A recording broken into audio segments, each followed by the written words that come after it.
welcome to our first episode of Rise of the ShadowCast. I'm ShadowRock. I'm TGP. And I'm Sapphire Stars 11 with guest star Phantom Hero, who's not here. Yeah, Hero Azure was going to be here, but he had to dip out because he's got to rest up for work, unfortunately. It's just going to be me, TGP, and Sapphire. Yep. So this is going to be our first episode for the podcast. I've never done a podcast before, but we'll just see how this goes and go from there. So first of all, what is the Rise of the ShadowCast? You want to say anything, TGP? Well, basically, we figured, this is going to be posted on the anniversary, but we figured beforehand, we're like, we should probably do something.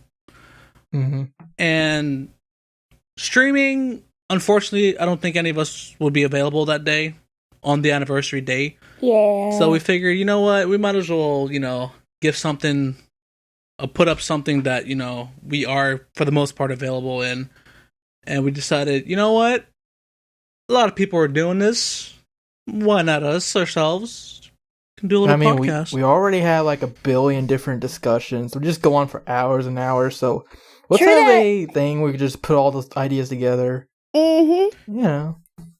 And we also had the Sunday special, which we've always used to kind of give you guys our updates on channel news and everything. But we're going to incorporate that into this podcast as well. So that's just going to be our segment that we're going to be doing after we explain to you guys what the podcast is about. So basically, we're going to have some different topics here. We have our channel news, and then we're going to have a segment called Mega Man News. And we're just going to talk about what's going on in the Mega Man world right now. We're also going to talk about Mega Man-esque news like Gunvolt, Mighty Number 9, you name it.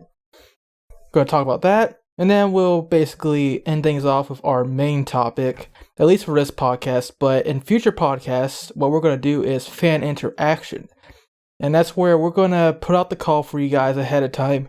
You can give us any kind of special messages you want, ask us any questions, and we'll be sure to either read it on the podcast or answer your question.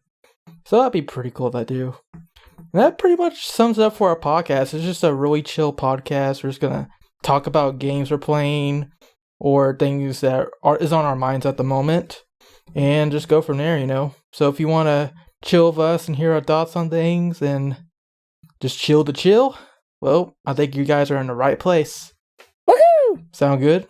Yeah. Sounds good to me. As for the All timing of when these are going to come up, we haven't decided, to be honest. It could be a bi-weekly thing, a monthly thing. Who knows? It really depends on our schedules, really. Our schedule and the demand. And sometimes it might not be all of us. It might be like one missing here. Sometimes it'll be all of us. Mm-hmm. It all depends on who's available at the time. It also depends if life doesn't hate anybody. Yeah. Sapphire has school and Hero has work. TGP has work too, but generally TGP is more active than everyone else. So if anything, it's going to be me and TGP most of the time. Just so you guys know. Probably. I'm going to try and strive for that. Well, with all that said, let's go on to the channel news, why don't we? Now, the first thing we need to get out there is, you may have already seen the announcement at this point, but we are making a Discord server for everybody to join. Woohoo! Yes. Want to say anything about that, TGP? Because I know you're the one that basically set it up. Well, basically, Discord is essentially kind of like Skype in a sense, but now you can really collectively add a bunch of people, one collective little center, and it helps for fan bases to get together and talk and discuss amongst each other. And at first we were kind of iffy about it because when it comes to these types of things, it gets really chaotic. But at this point, we're like, you know what? Let's just embrace it and just have one for the sake of having one. And it's a gathering place for the fans. And if you ever want to talk to us as well, we'll be there. Say hi. How you doing? Get good, please. Stop being scrubs. You suck at games, TGP. Hey man, where's that Rise of the Shadows? Hey Sapphire, I'm gonna ship you with base. No!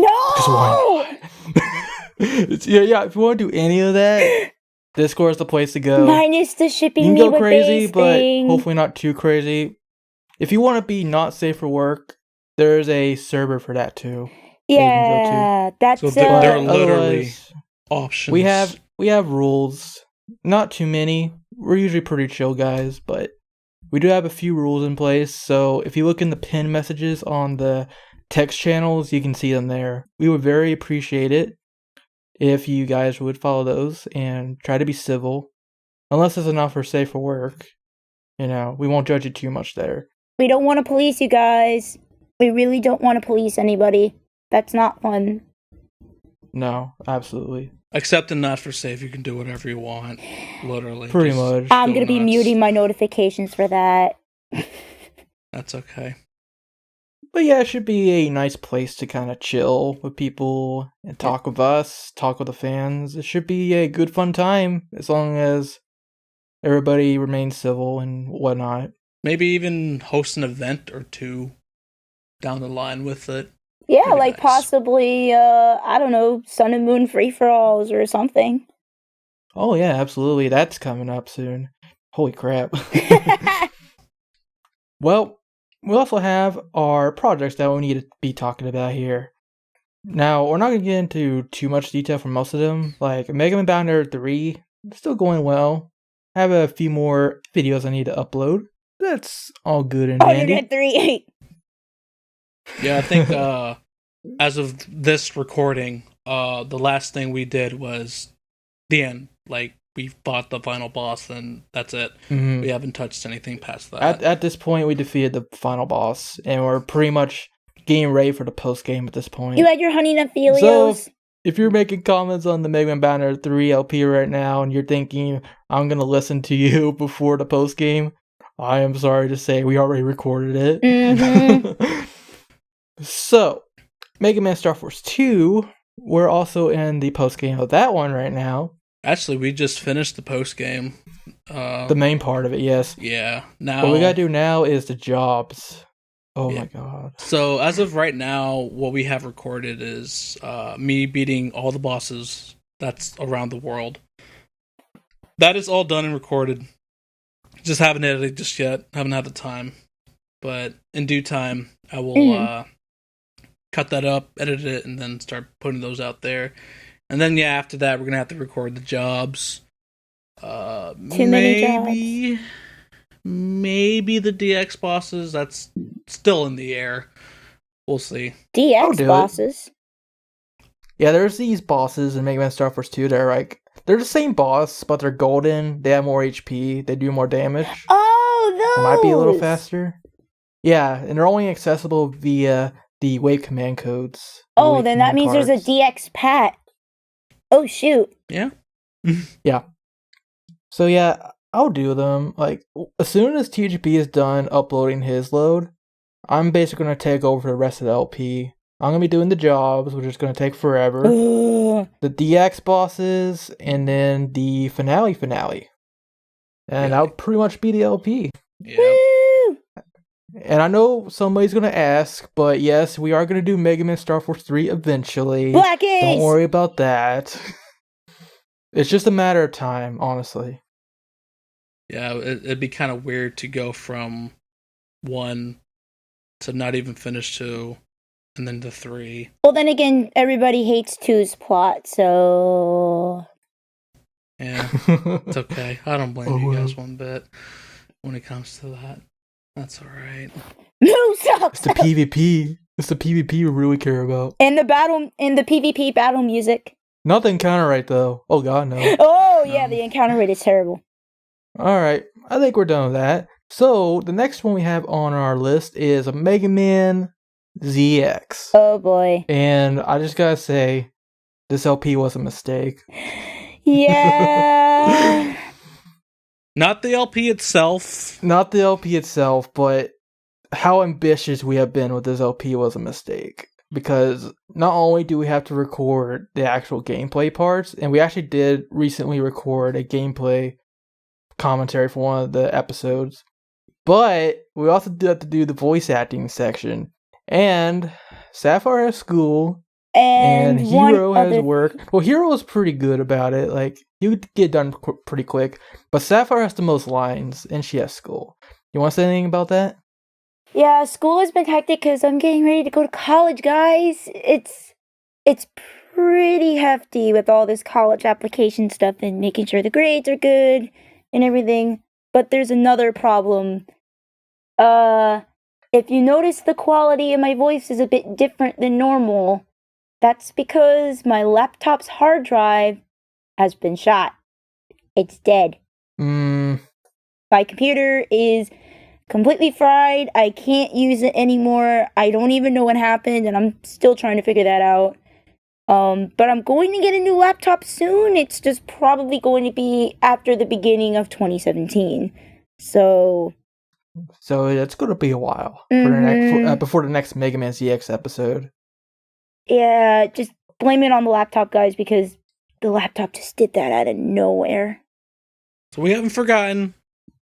It's gotta wait. We don't forget, guys. No. It's just a matter of doing it. And technical difficulties. Yeah, exactly. Lots of technical difficulties. To be honest, part of me just wants to just record the rest of the game. Say screw the voice acting. We'll just have fun with it. Yeah. We'll finish it off. Which might be better in some cases, but we'll figure that all out later.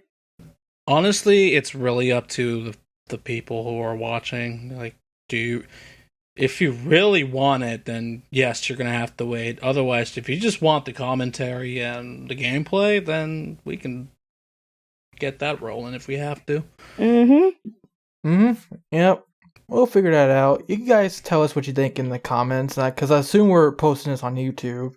Probably YouTube. On the maybe YouTubies. some other platform. I don't know. Maybe SoundCloud. Probably, but more than, of course, YouTube for the comment.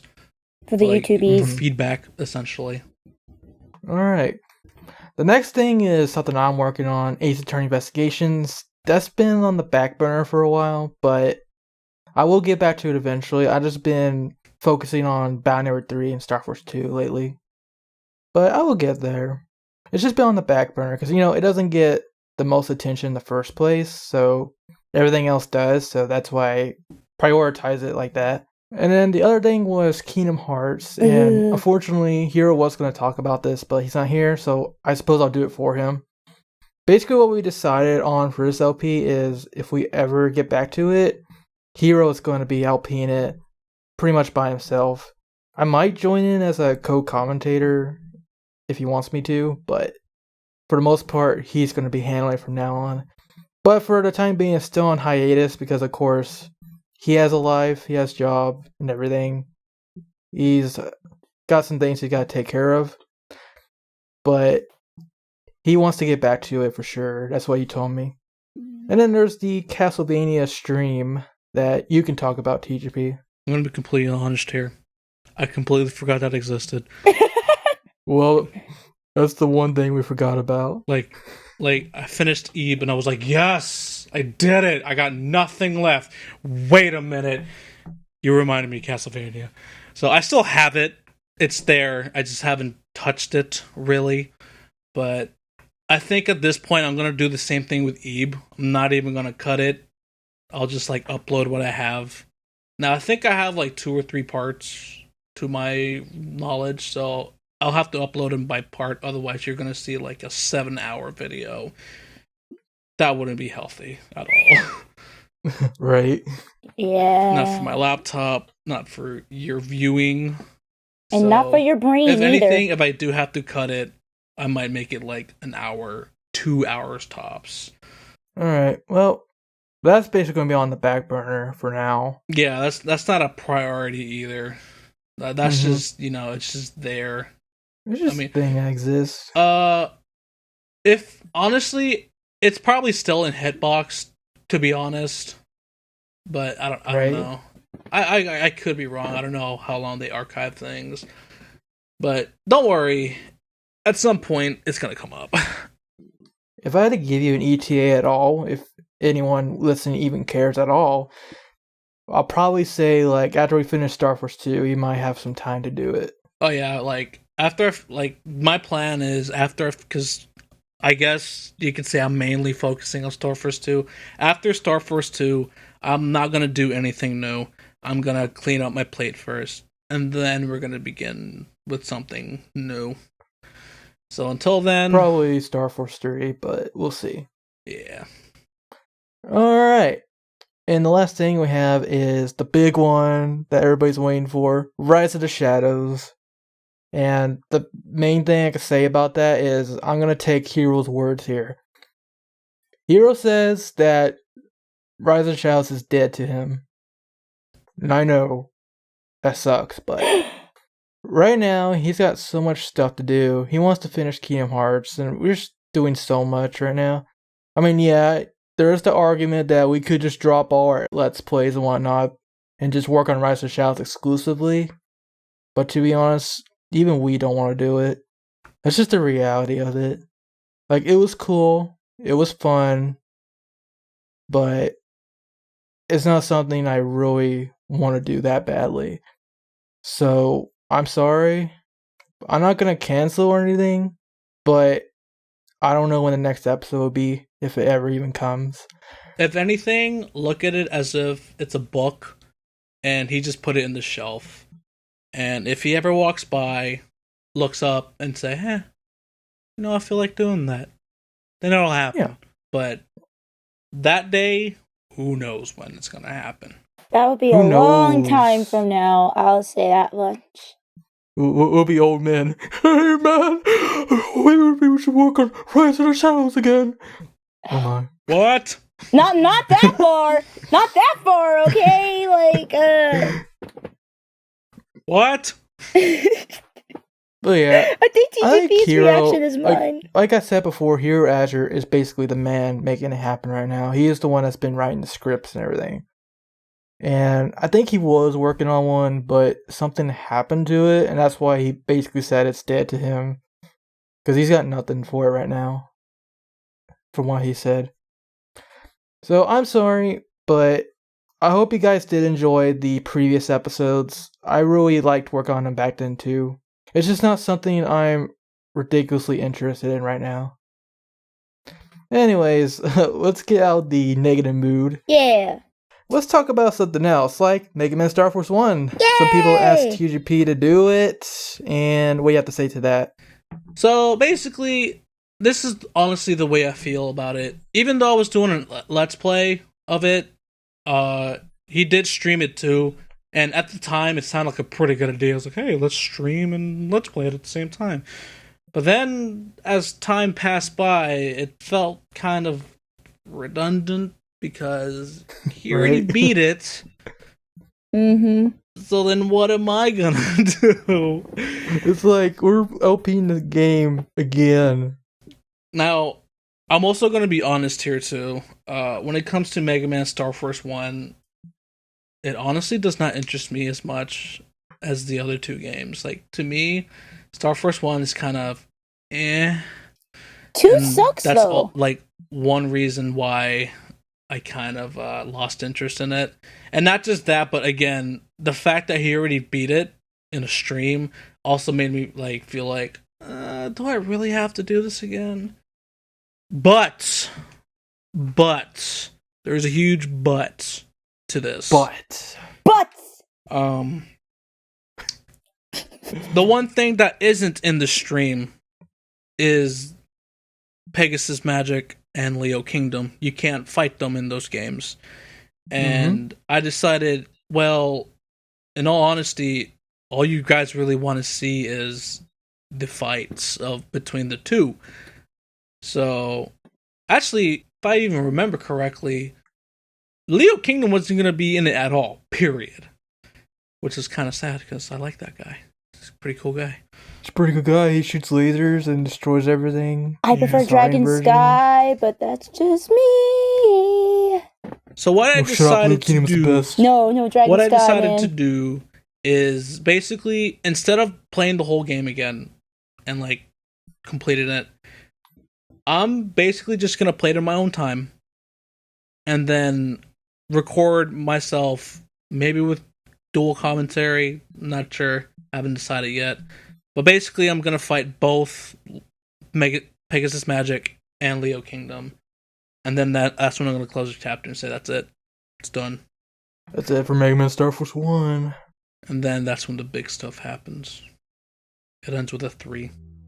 Oh, yeah.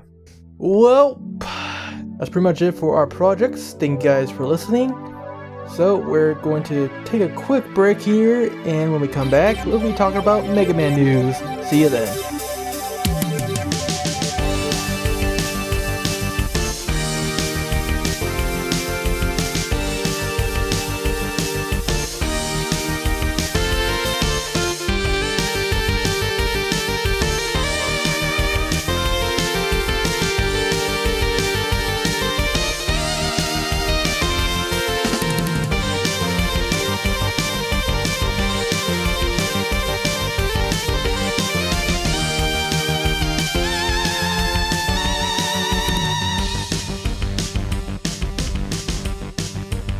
Hey everybody, we're back with Mega Man news. In this segment, we talk about what's going on in Mega Man land right now and some Mega Man-esque news, such as Gunvolt, My Number 9, you name it. Now let's get started here, and the first topic we have today is on December 14th, it is the Mega Man Star Force 10th anniversary. Woo! Holy crap, I feel old. Oh my god, that's been 10 years since I've been raging at this game. Yeah. Actually, some interesting... Yeah, I remember I was just starting high school when this game came out in the United States. Yeah, I was around the same time too, high school. Although, like I was in like band camp for marching band for my first year, and this game came out like on the second day of band camp. I was like, oh my god! I'm not gonna lie, the Mega Man Star Force series is what got me through the majority of high school. I think out of the three of us, I think you're the only person who actually played it when it came out. Yeah, I played all the games as soon as it came out. Not me. Because even before it came out, there was the Ruse no Rockman or Shooting Star Rockman anime. They had it on like the Japanese channels. So I actually watched the whole first season of the anime before the game ever came out. Yeah, because the anime came out first. Yeah. We had the Ryusei no Rockman. Ryusei no Rockman. Rockman. And I'm gonna miss that in Star Force 3. To be honest, the anime was pretty dope. I'm not even gonna lie. I've actually never seen it. I think it's better than the game's plot. Wow. Like, as far as the first game goes. Threw it out the window and it landed on glass. I object to that statement. I object to that statement, especially what they did to Pat's character. We're not going to get into that, though. Why? That's for another day. No, it's about the 10th year anniversary. It's going to be good. Where would a podcast that far? Come on. No, it's just, they ruined Pat's character entirely in that. Oh my god! Like, well, let's be honest. This game came out 10 years ago. I know. I feel old. Oh my god. And look, I know yes, that anime know. Pat is rough draft Pat, but I mean, come on! Also, Gio's very stupid in the anime for whatever reason, because apparently... assuming Gio isn't stupid in the game. Well, Gio is smarter than Anime Gio, because Anime Gio literally, in the episode where Gio goes against, like, Crown Thunder, Gemini Spark is the reason why they're over there in the first place. Like, well, the reason why they're, like, Crown Thunder is running amok. And, you know, Gemini Spark is actually talking to Gio. And the funny thing is that his voice does not change. Pat and Gemini Sparks' voices are exactly the same. And you know how Gio responds when he first hears the voice? You want to know? I don't know who you are at all. No, he literally says, "That's Gemini Spark!" And I'm sitting here like, no! That's Pat, you dimwit! I mean, to be fair, it's also kind of like with Superman and his glasses. Like, yeah. I know, but like, that's stupid too. All he does is put on a children's anime. It's a children's anime. What do you expect? But yeah, it's always gonna be silly tropes like that. Also, my favorite part of the anime was they did a lot more for Cygnus Wing than they did in the game. They did. I'll give them that. They made him actually scary, whereas in the game he's like a joke. Yeah, and when I first saw him in the anime, I'm just like, oh, okay. Can you go away now? Bye. And then he's actually in 3, but he's just there. He's just there. He's just like I'm here. He's like a battle. That was my favorite part of the anime. Is they expanded on Cygnus Wing. They actually made him like an awesome character in a way. Yeah. Like he was bad, yes, but he was like strong too. But they ruined Pat's They had like character. that awesome battle between Geo and Cygnus. It was like a final showdown kind of thing to save the guy that he was inhabiting. Mr. Dubious. Yeah, Tom Dubious. Dubious. Yeah, that was cool. Well, anyways. So you guys want to feel even older? Because... Oh no. Battle Network. Mega Man Battle Network is 15 also had its 15-year anniversary. It is 15 years old, everybody. Oh, God. I feel extremely old and really stupid because basically I am 3 years older than Battle Network. I basically... You feel old? Yeah, I feel old. I feel old because technically I grew up with it and I didn't find out about it until I was in middle school. My last year of middle school, but the series was basically dead. What? I grew up with Battle Network since the beginning. I was like 9 or 10 years old when the first game came out. No, dude, you younger. Grew up with it. I kind of grew up with it, but I didn't play 1. I apparently have a trope that I don't play the first game. I just play like the others on. But yeah, I never played 1. I kind of saw it there and was like, oh, that's cool, I guess. And then I played 2, and then my butt was blown away. So I was like, well, nice. Here's how I got started. I was like 9 years old, let's say, and I really wanted a Game Boy Advance. So I begged my parents, and it's quite embarrassing because I threw a fit, and they finally got me a Game Boy Advance. Let's be honest, though, as a kid, everyone does that.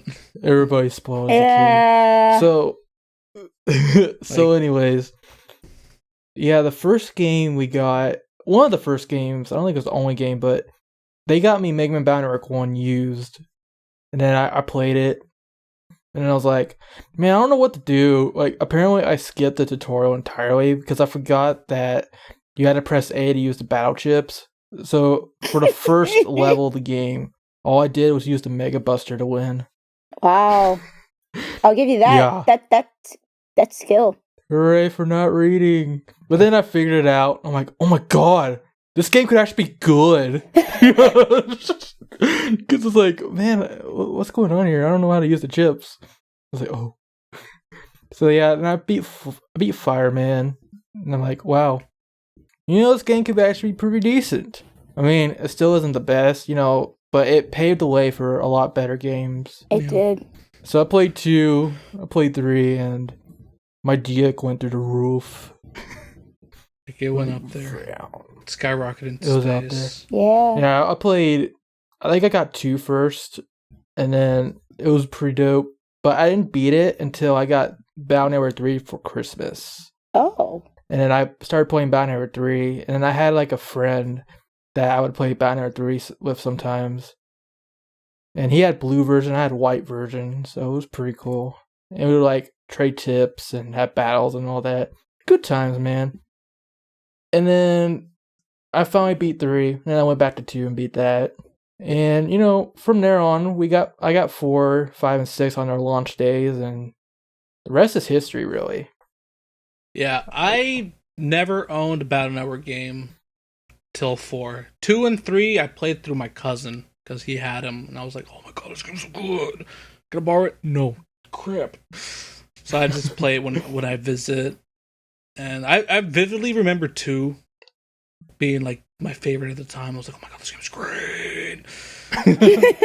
But then it was like around my birthday, and 4 was fairly new. So I was like, I'm going to buy this game. And then all my cousins were like, I'm going to get Blue Moon because it's the better version. I'm like, I guess I'll get Red Sun. Who wants the sun? And I was like, oh. And blue was my favorite color. So I was like, oh, I get red. No.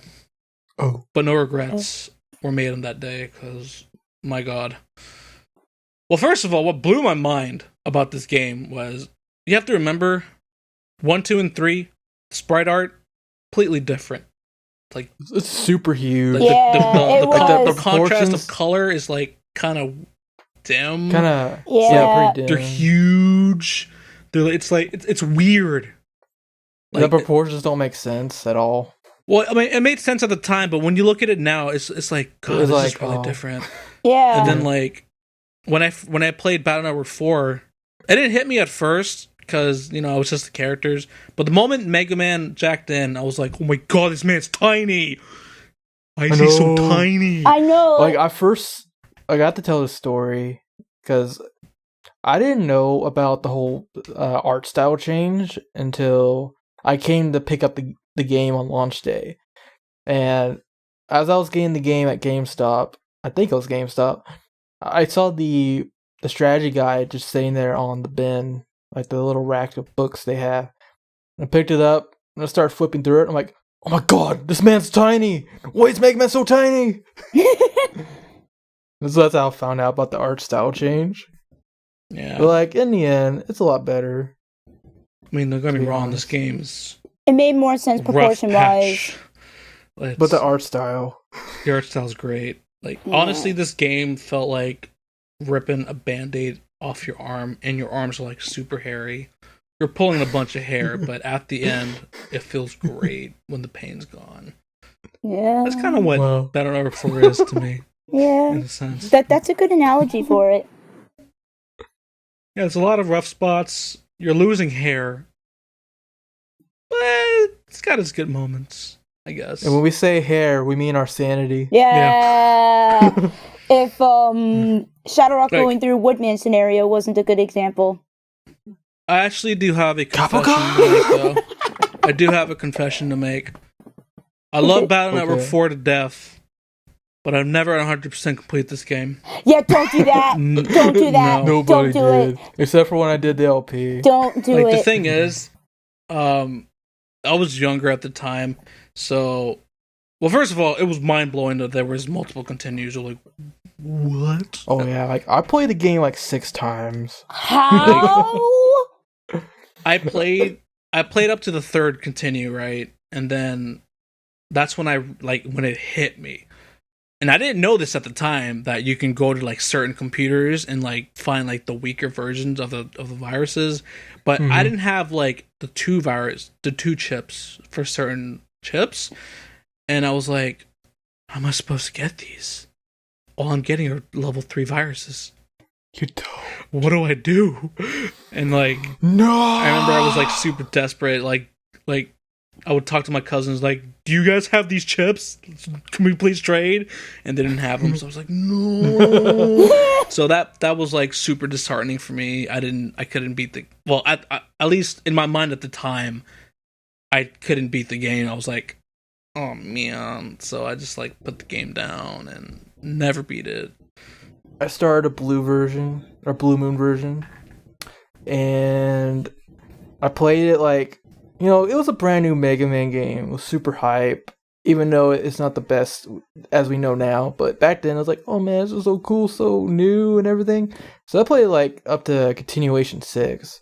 But I don't know if I figured it out that you missed out on stuff by going to the next playthrough immediately until I lost my Blue Moon version, my original one, and I got Red Sun used.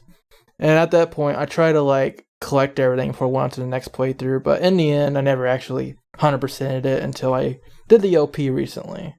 Oh yeah. Yeah. So, honestly, it's not even worth it. No, it's not. Like, yeah, like honestly, even though I love the game, I don't think it's worth completing at all. No, I mean, like it's great. Like the content that it does have is pretty good, but the work that you have to get to it, I don't think it's worth it in comparison to the other games. Well, anyways, Sapphire, you have anything to say about how you first came into contact with Battle Network? Oh, I do actually. This is actually funny. So this was around the time when I was still on Miiverse, and one of my best friends on Miiverse, as you've seen him around before, 0x, we were talking about Mega Man one day, and he's like, oh, do you know about Battle Network? And I'm like, no. And I was I will flat out say, I was an idiotic girl, because I thought Classic and X were the only 2 good series and the rest were garbage. I didn't know any better. I was still new. And you guys can criticize me all you want. Yes, TGP and ShadowRock, you guys can too. You can shame me. You're dumb.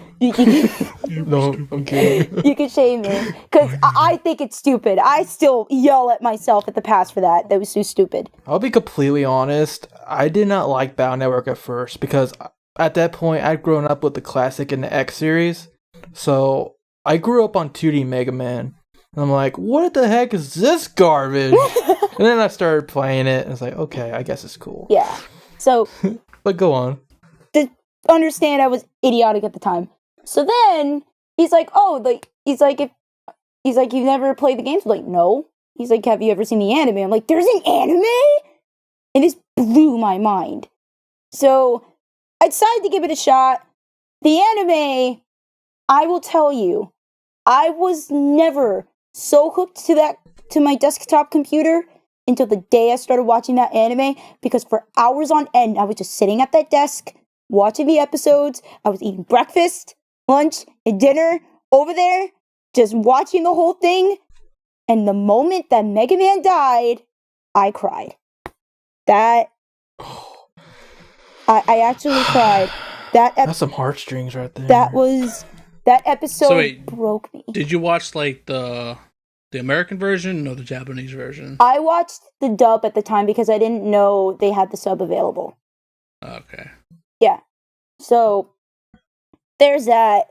And from there, I only became even more attached to the series. And then I looked up on YouTube about like Battle Network 1 and stuff just to see how the games were different.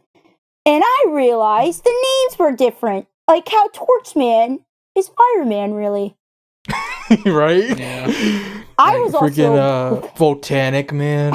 Oh, we're not gonna get into that. Oh. I mean, like, and also this thing, because the anime was called something different. It was Mega Man NT Warrior. Mega Man NT Warrior. Yeah, like, you bring up a good point. You can't talk about Battle Network without talking about the NT Warrior anime. You can't really. You just can't. You can't. I love it, but I do too. Cheese. There is a lot of cheese in that. There's a lot of cheese, but I loved it all the same. I know, I do too. I'm a sucker for it. I'm an absolute sucker for it. I'm still sad they never came out with like a dub version of Stream or Beast. Or anything after that.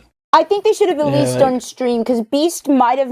I don't know how Beast would have gone in the dub, but I think Stream would have done really well with the dub, actually. Especially with Dark Mega Man. That would have been interesting. But, yeah, I remember I was just getting into Mega Man Battle Network. I don't know if this was before or after I started playing the games, but I was watching the cartoon, or I guess the anime, every morning on Kids WB every Saturday. Boy. Yep. And I was like, oh my god, this was actually kind of cool. Mega Man every Saturday morning.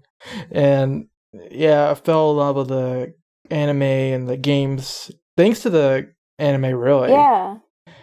And yeah. This was years ago, man. I know, I'm trying to remember it because it was so long ago. I used to like when Access was airing, the Access season, I would actually record the episodes on VHS. Dude, what's a VHS? I'm kidding. I've actually never seen the Access dubbed. I only got up to like a little bit after the whole Theroman thing, and then from there I kind of fell off from it. Dude. But yeah, I did remember recording some on VHS too. You should see Access on the dub though, because the voice acting gets really hilarious at certain points in the Access. Well, the thing is too, growing up, I don't know if it was on like a regular cable channel, but I didn't have cable growing up, so all I had was like it wasn't on cable. It was on local. It was like a local channel for me. Yeah, I probably don't remember then, because I remember it was probably on cable then for you. I got my Cartoon Network and all that stuff. So from that point, like TV was like whatever to me. So I ended up watching. Well, that's why I watched Kids WB, is because I didn't have Cartoon Network. Yeah. But yeah, like. There was at one point before Access ever came out, the first season ended, and then they're like, well, where's Mega Man? And then they showed this like this ad on the TV. And they're like, yeah, so all these fans sent in a bunch of letters asking for Mega Man to come back, so now we're gonna have Mega Man Access. I was like, all right, it's back. Yeah, that was a cool moment. It's like the fans pulled together. Woo! Good job, guys. Good job, fans. Yeah. But yeah, it was series all is cool. 15 years old, man. But I didn't get to finish the story, though. I didn't get to finish. Getting older. I didn't get to finish the story, though. Happy 15 years. Happy 15 years, Mega Man Battle Network. Happy 10th, Mega Man Star Force. I didn't get to finish the story. You know, we had our ups and downs, but it was a cool ride. Yeah. It's a mega ride. But basically, after the anime, after I watched it, then I watched the games and whatever, and then I became attached to it, as you guys know. And from there, and then finally, last year, for Christmas, I officially got my first Battle Network game. Battle Network 5, Double Team DS, and woo! I am in love with it. I love the voice acting. Even though it's a little cheesy sometimes, I don't care. When I first heard Mega Man say, "Way to go, Lan!" I'm just like, he congratulated me! Ah! I had a moment. But I love the game. I'm still at the part with Dark Proto Man, and I'm scared of approaching him because, oh boy. Yeah, you know what's funny? In that game, I think Lan and Mega Man are done by Mark Gotha, which is the voice of Mega Man X. No. It's pretty cool. Actually, oh, really? Mega Man and Lan's voice actors they're different. Because Lan's... Oh, yeah. Wasn't it Axel's? Yes, Axel's voice actor did... Yeah, Axel's voice actor did Lan, and then... No. Actually, you are right. Like, X8 voice. Do we have to look this up now? Yes, Mega Man X's X8 voice did Lan in the game, and then Jeremy, what's his last name? Jeremy something did Mega Man in the game. Yeah, I did a lot of research on this. I'm sorry. Well, either way, it was pretty cool to find that out. And now Battle Network is my favorite series ever, and I love it, and I talk about it daily. Personally, Mega Man X is still my favorite, but we'll get into that later. Oh boy. Anyways, we could talk on and on about Mega Man Battle Network and Star Force. They're a pretty good series. We love them. But we'll talk about them in later podcasts when we talk about the individual games. Yep. So anyways, for the 15th anniversary, Mega Man Battle Network was also making an appearance at a Japanese theme park. And can you guys pronounce that name for me? Because I can't. Hanayashiki. Shiki. Yeah, so at that theme park, they're having a Mega Man Battle Network event. I remember they had one for the 10th anniversary too, so it's pretty cool that they're doing it again. Yeah, they did it also for the beginning of this year too, where it was like February through March, and I'm upset because I couldn't go, and I still can't go, even though he extended it. It sucks! I just like seeing Lan and Chad riding on pandas. Actually, I don't know if you guys saw pictures. They actually had these two people dressed up as Mega Man and Proto Man, and they had this little like wrestling arena, and the two of them were actually fighting at one point. But then this little kid comes up, and he's like, "Stop!" and he just hugged them, and it was so cute. Oh my! It was so cute. Oh dear! It was so cute. And then all these people were taking pictures and stuff, and I'm just sitting here like,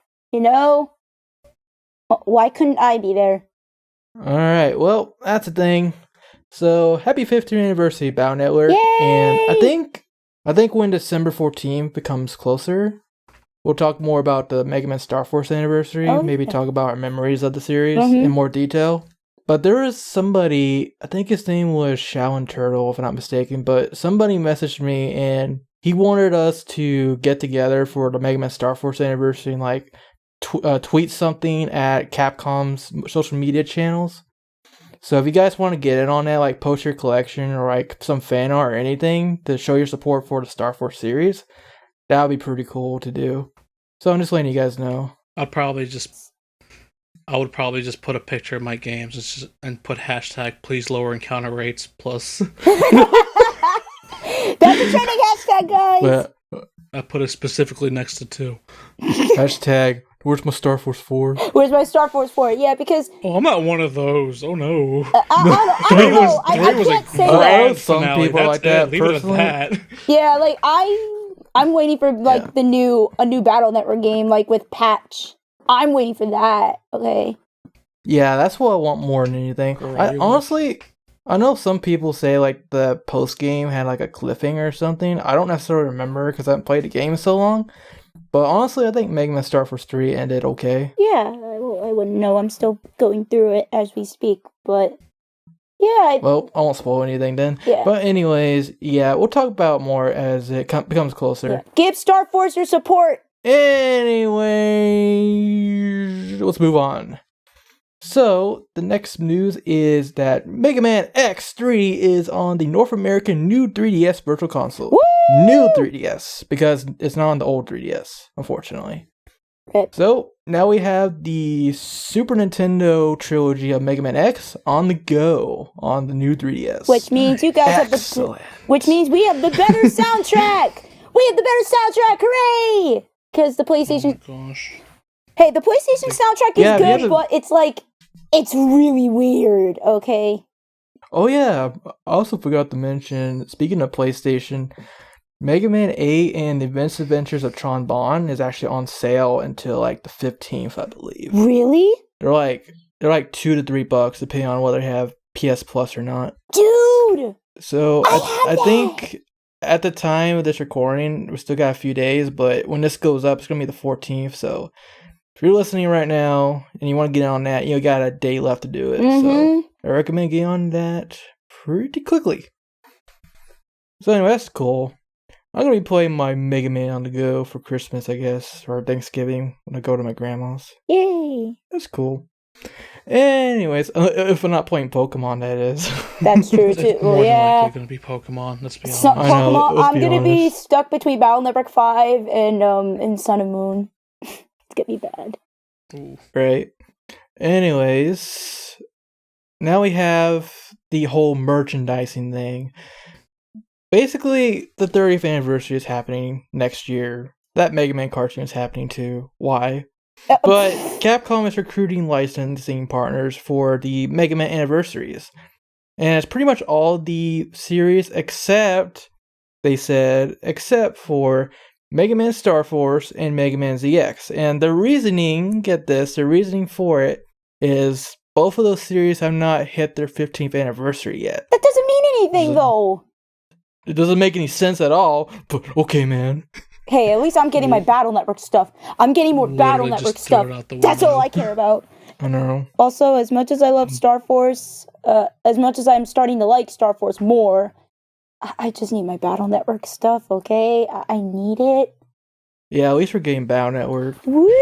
I'm still holding out hope that they'll do like a Mega Man Star Force figure, though. They might. Because we need one. Actually, maybe if you guys actually support the hashtag, maybe they'll do it.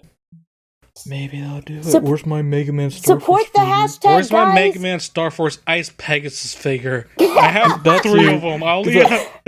It's really awkward. They have the standard one, they have Pegasus, and they have not Pegasus, they have the standard one, Leo, and Dragon. And that's it. Yeah, like, the Pegasus existed, but way back then. But there's like... Yeah, these are super old, like when they first came out old. Yeah. So we need like updated figures that are like actually really dope and everything. Yeah. Just give me my Pegasus and I'll be happy. Yeah. Don't even update it. Just make it the same. Just give it to me, please. Nah. I want it in the 4-inch nail like the 4-inch nail style, like the EXE one that just came out with. Yeah, which we both have those. I don't. I'm going to get it though. My mom already said I'm going to get it, so yay! It's pretty awesome. Not only that, but there's also a Mega Man.exe Nendoroid coming out next year. Oh yeah. As they revealed at New York Comic Con this year, they are working on a cute and adorable little Mega Man.exe Nendoroid. And if you haven't seen the pictures, we will put it up. It's so cute. I wish I could have seen the pictures with my own eyes at Comic-Con, but I did not have enough money to get tickets, so rip me. Speaking of adorable figures that I really want, They have the Mega Man X full armor Nino droid. That too. That's probably the best looking Nino droid I've seen. It's funny because I never really cared about the Nindroid figures. Same here. Like, Same here. To me, they were just like they're cute, but they're not like I need this figure. I'm not the hugest fan in the world of the chibi art style. So to me, it's like whatever. But the freaking X full armor one, which is that's really like the funny. only one I actually It's want. really funny because Mega Man X is like the most adult designed one, and we just want it because it's chibi and super cool and adorable. Right? It's getting weird. the Mega Man It's such a WX backward logic thing, but I know. I need it. I know. I'm gonna throw my money at it. You're gonna get the Bill's Mega Man why. .exe one, right? EXE, I'll see when it comes out. All I see is just like a picture that probably isn't even the real thing. Yeah, so. like I It's think like a prototype. I mean, we might have to like maybe dig a little bit further, but all I really saw was like a drawn picture of it, and I was like, yeah, that's all I saw. I need to see the thing. I need to see the actual figure itself. But there actually is an actual full picture that they showed at Comic-Con that wasn't drawn. There was a prototype they already made. Well, that's what I'm saying. Like, you might have to dig for it a little bit because all I did at least was look at the first page. A quick Google search just showed the drawing. So. Oh, okay, but I'll provide the link and you guys can put it up so everybody can see. Knowing our luck, though, we're gonna get it anyways. We're just gonna like, it's like Other examples of merchandise, they have the classic 4-inch nail that just came out, as well as the EXE one that we just got in the mail recently. Yep. Don't know why, but everyone has had it since September, but we just got it because of the store we pre-ordered from. Just kept us waiting. Yeah, I'm not sure why they did. I will say though, if you do plan on getting this figure, don't be fooled by the pictures because the pictures make it look gigantic. But then when you actually get it, it's like it's not really tiny. It's like I would say from my palm to my pinky, but it's a pretty good size. But if you expect it to be big, don't expect it to be big. When they say 4 inches, they aren't kidding. They are literally not I have kidding. a picture on my Twitter and Facebook of like a comparison between EXE and my True Force Mega Man X figure, which is really huge. So if you want to see a comparison now, you can go there. Yeah. But anyways, they also announced a Land Hikari statue, which is pretty dope. Like, not every day you get some merchandise on the operators. It's usually just the net navies. Yeah, so Land himself is getting some love. That's pretty cool. Like the only figure we ever had. If you get him, he comes out next year, and if you get him, he actually comes with some extra parts for the EXE figure that we were just talking about. Woo! And you get the hero sword, the cannon battle chip, I think another faceplate, and you also get a Mr. Program. That's cool. You should probably also mention too that the original the Mega Man figure comes with a sword, a buster, and a faceplate. Yeah, it comes with like a regular it comes with a regular sword and then the buster plate and all that other good stuff. Mm-hmm. Yeah, the Mega Buster, the Cyber Sword, and you can like put on his little mask that he does in battle. Yeah. Also, that's the extra faceplate. Also, something interesting is that before this whole thing with Land became a thing, the only technical figure we had of Land was back when the Access anime was a thing, and there was a cross-fusion talking Mega Man action figure. Doesn't count. It doesn't. No, it doesn't count at all. But when you press the button, it has Land's voice actually. So it technically does, technically doesn't. You can still find it on eBay and stuff, and it's pretty interesting. They also have cross-fusion Chad, but nobody cares about Chad. Get him out of here. I'm kidding. I'm pretty sure the price, though, was going to be up there. No, the price was up there for the board game. And Land... I guess we should also mention, for the EXE figure, they had Dark Mega Man. That, too. And then they also had Hub the style. Hub Style Mega Man. Yep. And Hub Style is the most expensive one. And I'm very upset. Mm-hmm. I'm very upset. It's Hub. I know, and I want it. I want it. You don't understand. I need it. I need it. And I need the Dark Mega Man. I need them all. I need it. I need it. Like, I so hardcore need it. They're so well made. I need them. But then life's like, no, bro. Really well made. No, bro. You need to pay some bills. Yeah. And eat. And sleep. I'm like, exactly. Okay. Story of our lives. Okay. They also announced, or at least are coming out with, 66 action minifigures. I haven't really looked at these, but they exist, and that's cool. Minifigures. They have those every once in a while. Minifigures of what though? Like the They have like all the Mega Men and some other ones. all the Mega Men. Oh, I think so. the Mega Men. They were showing quite a bit of the Mega Men. That's pretty good. From the glimpse that I saw. But as for other merchandise, they also have a Kickstarter that's going on right now. It's already funded, but I think they're doing stretch goals right now, unless they already blew those away too. But there's a Kickstarter that's going on. It's for the Mega Man Pixel Tactics game. And to be completely honest, I don't know what Pixel Tactics is exactly, but it's some kind of card game. And they have like cards of the different Robot Masters and stuff. Yeah, so they already have that right now. It's a Kickstarter. Oh, no, but what I'm saying is that they already have some of the Mega Man cards already. But it's for a different thing. Because I've seen them. Yeah, they have some like extra ones for the stretch goals. No, but what I'm saying is that they actually have... She's talking about the trading card game that they had Yeah, that's what I'm talking about.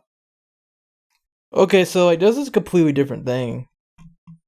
It's Rise of the Masters, UFS. Oh yeah, I remember seeing that, the Ultra Fighting System. Yeah, that's what I was talking about. Like, well, this is a different thing, Sapphire. Yeah, that's an entirely different thing. This is Pixel Tactics, a completely different card game. Okay, I'm sorry, I got confused. It's okay. It's just it's not out yet. That's what we're saying. But the UFS cards it's still are being good. funded. Yep. Well, if you want to check out that Kickstarter, you totally can. Just type in Mega Man Pixel Tactics. But they're already getting funded, so they're not like as big of a deal. Like so far, from what I'm seeing, they're gonna have 2 boxes. The Mega Man box has Robot Masters from 1 through 3, and then they have the Pro Man box, which has Robot Masters 4 through 6, and they also have like a play mat. So basically, they have things from 1 through 6. Pretty sure they're not gonna have 7 or 8 because their art styles are like much different. I remember some of the stretch goals are like characters from later games. They have the police guy from one of the DLC stages. What, Fake Man? Yeah, Fake Man. Yeah, like I'm looking at the stretch goals and all the silhouettes are like the fake Navi. I mean, I'm sorry, the Battle Network 8 and 9 Navis, and then like the ones in the bottom, they're like Battle Network 8 and 9. Battle Network 8, please! Shut up. Please! Capcom, if you're hearing this, please! I do this all the time. I skipped 7, that's how unimportant it is. I'm sorry, but you triggered me. But yeah, basically they have the Robot Masters from they have the stretch goals at least have 9 and 10, and then some like different ones too, like all the way at the bottom for 240,000 they have base. Dude. So they do have quite a bit here. That's how much they care about base, huh? Yeah. It's at the very bottom. They also have social stretch goals, and they have like Tango B. Yeah, I think all of those have been broken. Not yet. They have 850 and 1,000. Oh really? Yeah. So they're almost there. I know quite a few of them was though. They're almost there. So yeah, go like them. Fund it if you'd like. If you want to get this, it's pretty cool too.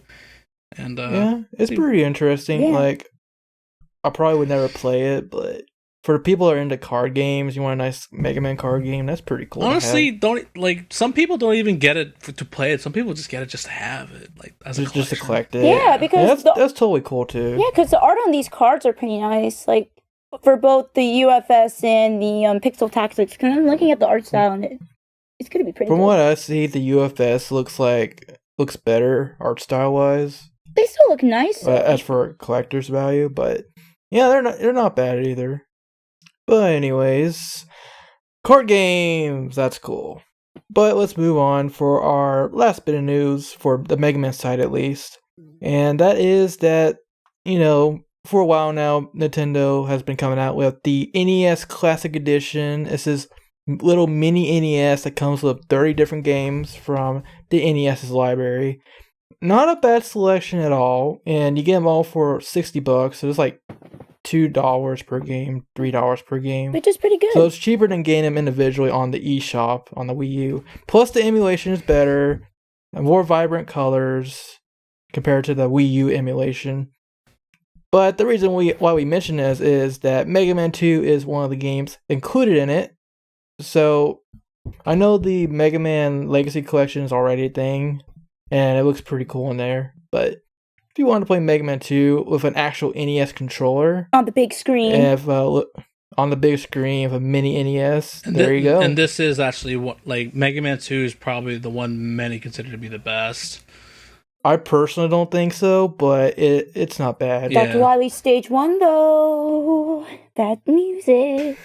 Can't deny. Yeah, the music is probably the best part about Mega Man 2. Mm-hmm.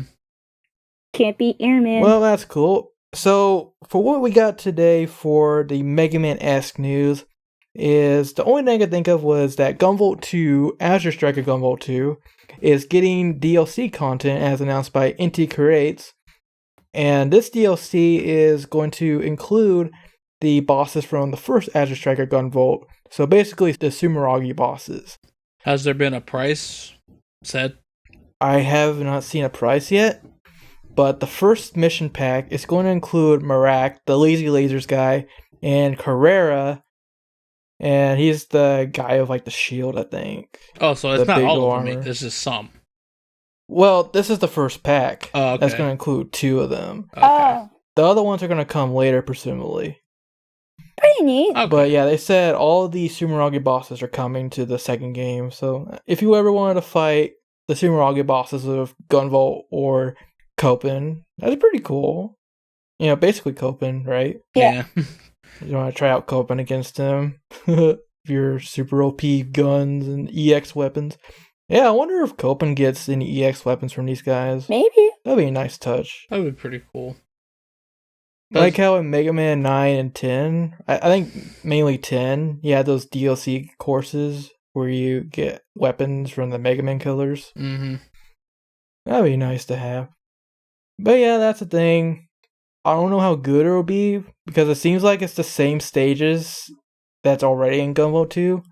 Like, I believe Marak was in the sewer stage, Melissa stage, and then Carrera was in Teseo stage, the data facility. So maybe there'll be like remix stages, some different enemy placements and stuff. But we'll see how that goes. Otherwise, it's not bad. But anyways, guys, that's all we have for the Mega Man news. We've gone on quite a bit. Yeah. But that's okay. That's what happens. The point of the podcast. Yeah, that's true. There's some news, little banter, little tidbits here and there. Confusion. A lot of banter. Lots of it. I was just being nice. Well, I hope you guys like our banter, because we got some more banter coming to you after this break. We're going to be talking about our first experiences with the Mega Man franchise as a whole. So I hope you guys will stay tuned for that. See you guys in a bit.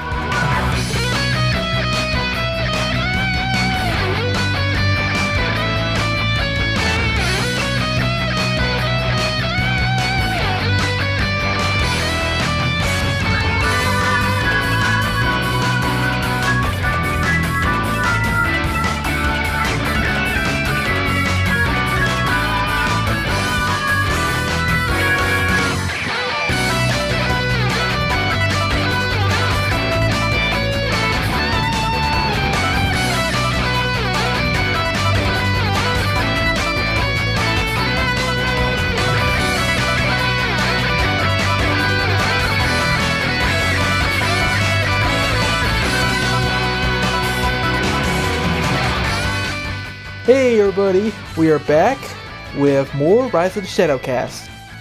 This time we'll be doing our main topic, in which we are going to be talking about our first experiences with the Mega Man franchise as a whole, not just limited to Battle Network this time. Well, we could also talk about like the main topic as in general. Basically, it can be like about anything. Maybe something happened around the time, or there's just something interesting we talk about, or maybe there's a suggestion that you guys might bring, and we're like, oh, that's actually pretty good to talk about, so we might do that.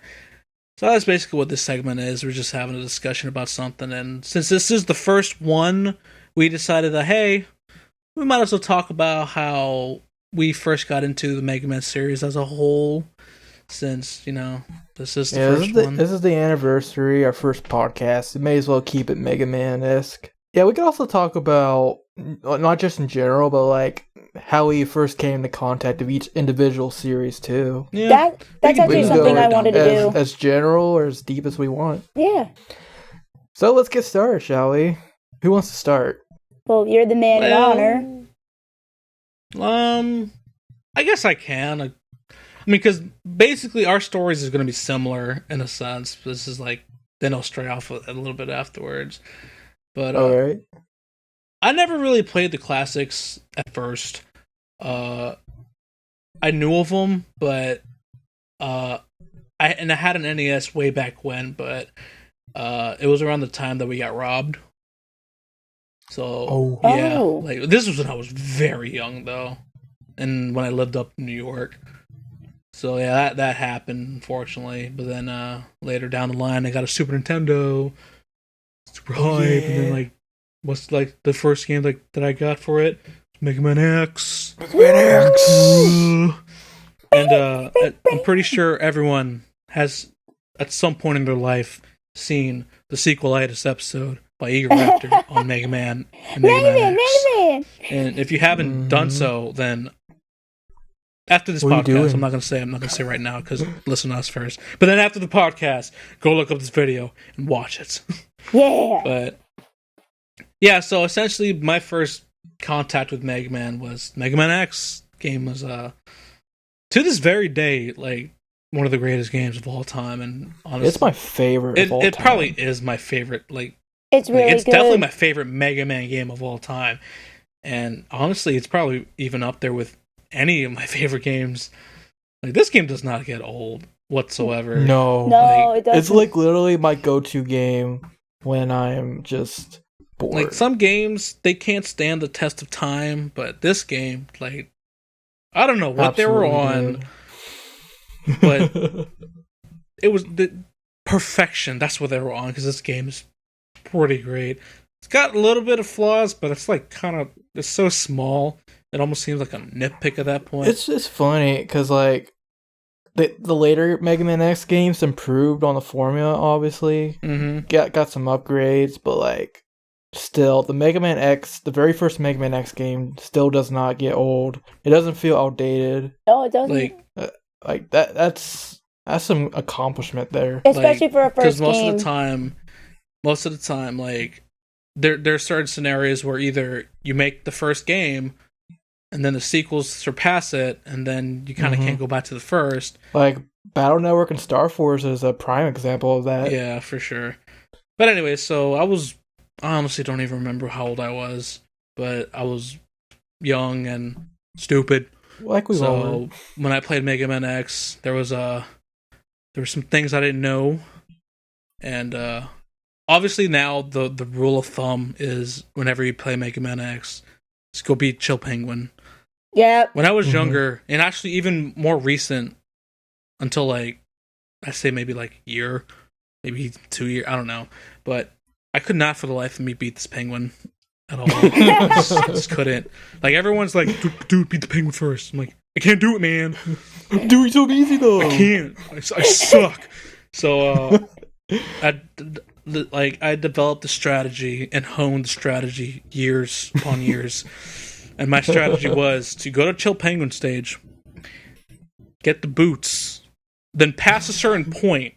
Yeah, like you have to get like outside of the caves, and then I'd kill myself and waste all my lives there. Because if you killed yourself before the caves, you start at the very beginning, and then you're like, there's no pit to fall into. Crap. So, that's what I'd do. I'd just go kill myself, and then I'd fight Storm Eagle first. Oh. He's easy. Storm Eagle's pretty easy. The only thing is... he's one of the other good ones to go after first. The only thing is, he can get you to a point where he's going to blow you away, and if you don't have the dash boots, you're basically done. Yeah. So, that's why I would always get the dash boots, and then go after Storm Eagle, and then from there I just go around. And also, that also meant that I always played Flame Mammoth stage with lava. Ooh.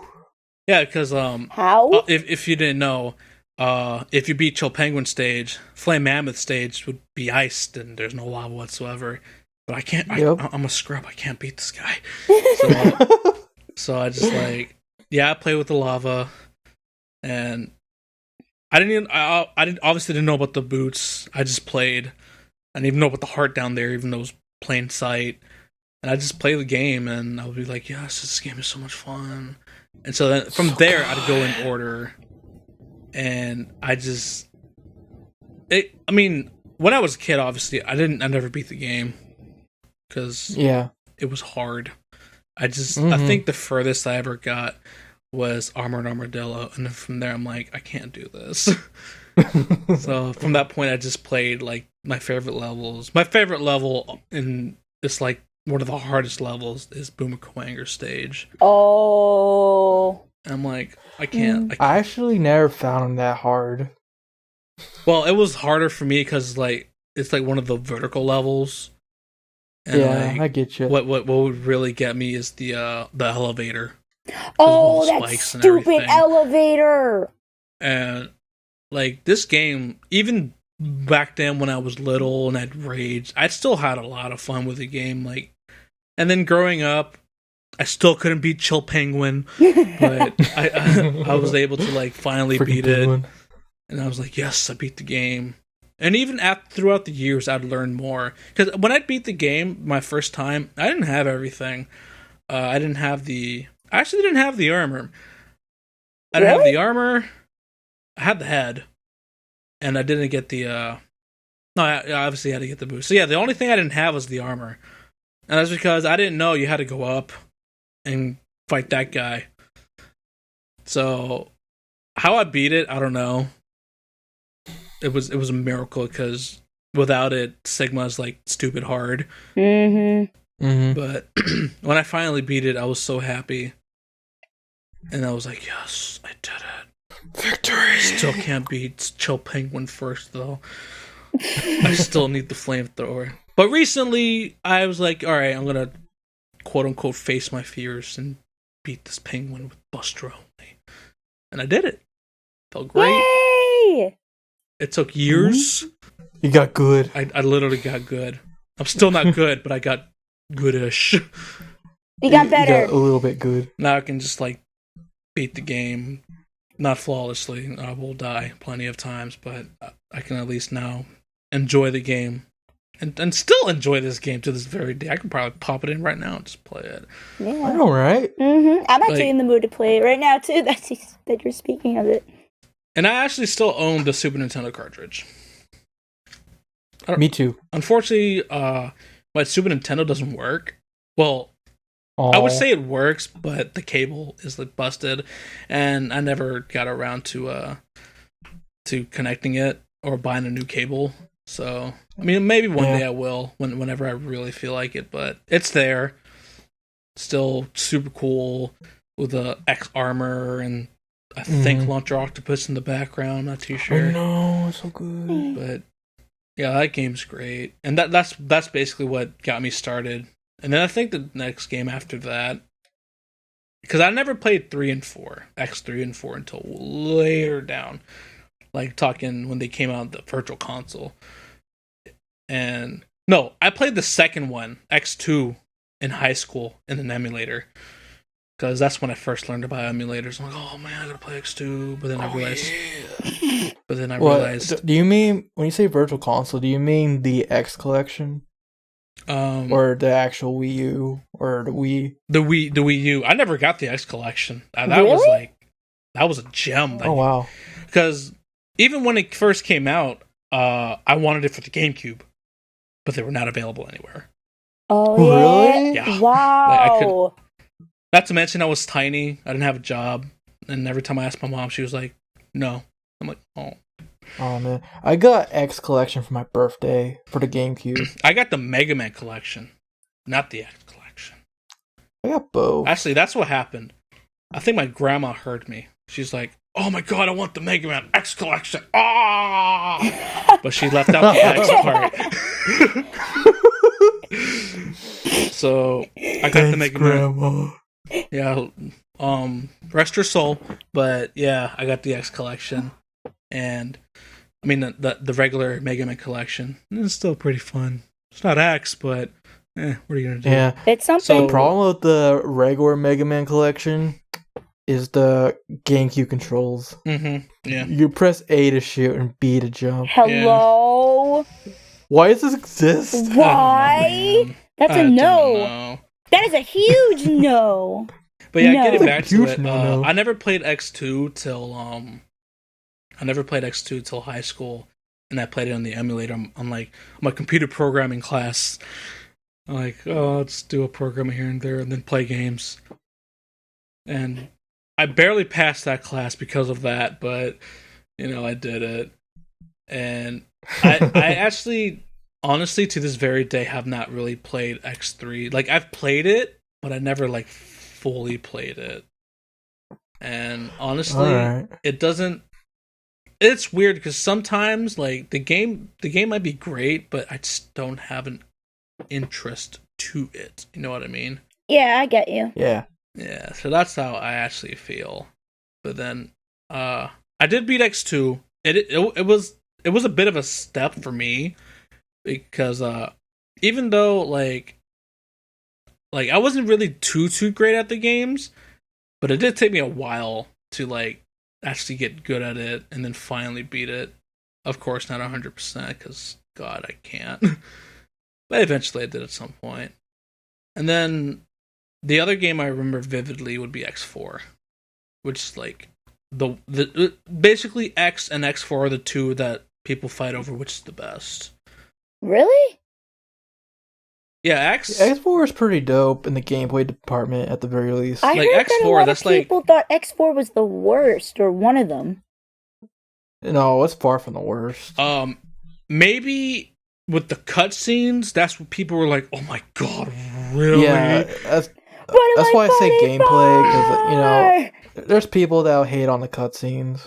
Mostly X because X sounds like a girl. X was literally the same voice actor for Mega Man 8. Not that there's anything wrong with that, but when you imagine X, he's like a teenager. Not even a teenager. Like she was like legitimately a girl trapped in X's body, and like there was the some voice actor. There. The voice actor was a woman too. Yeah. So what are you gonna do? And of course, the super famous "What am I fighting for?" Oh, what am I fighting for? Right. That's another game that I vividly remember as being part of my childhood memory, because actually this is the game as well. I can't do armor pieces well, so I beat this game with just the hover boots. I've never once in my life. That's quite the accomplishment. Like, I found all the hearts, which is why I was able to like do the game well, or decent-ish, I guess. But I don't know how in the world did I beat this game without the helmet. That's an accomplishment. I'm not gonna lie. I applaud you. My first time being X4, I did of all the armor pieces except for the helmet. I could never find the helmet. Because like to basically show you how important this helmet is, Sigma's first form is weak to the fire. And I think it requires every single shot to be hit in order to beat that first form. Yeah, like, essentially, flawlessly. Otherwise, you're gonna have to fight it normally, and it doesn't. Because it would flinch if you use the fire. So only 16 fireballs, 16 shurikens. That's all you got. So use them wisely because, oh god, like, yeah, I never knew of the locations of any of the parts at all. I knew the hearts, but not the parts. And especially, actually, I think I figured out where the Buster was, but I just never was able to do it because... Yeah, it's hard to get up there. It's like super hard. It's frustrating. But just like I did X's. I never played Zeros to this day. I mean, I played it, but I've never beaten it because I'm just not that good. Yo, Zero is like hard mode, and it's ridiculous. Yeah, like Zero is basically hard mode. Zero is hard mode. The only thing that's worth it is that cutscene. Fighting the general at Zero. Holy crap. Like, I give credit to whoever can do that because, jeez, is that hard. Well, I've done it. Did I give you credit? I know of a YouTuber or YouTubers that have done it with ease, and I'm like, wow, you make it look super easy. But yeah, that's basically my my incoming of Mega Man was X. Basically, the X series is what really got me into it, and then from there I expanded like a flower, or dandelion thingy, just floating over there and catching whatever Battle Networks or Star Forces that came out. Mm-hmm. Never really did play the ZX series though. Like that's like ZX is fun though. That's the thing. ZX to me falls under the category of the Zero series, which I am completely horrible at. I cannot zero for the life of me. Dude, I will tell you this much.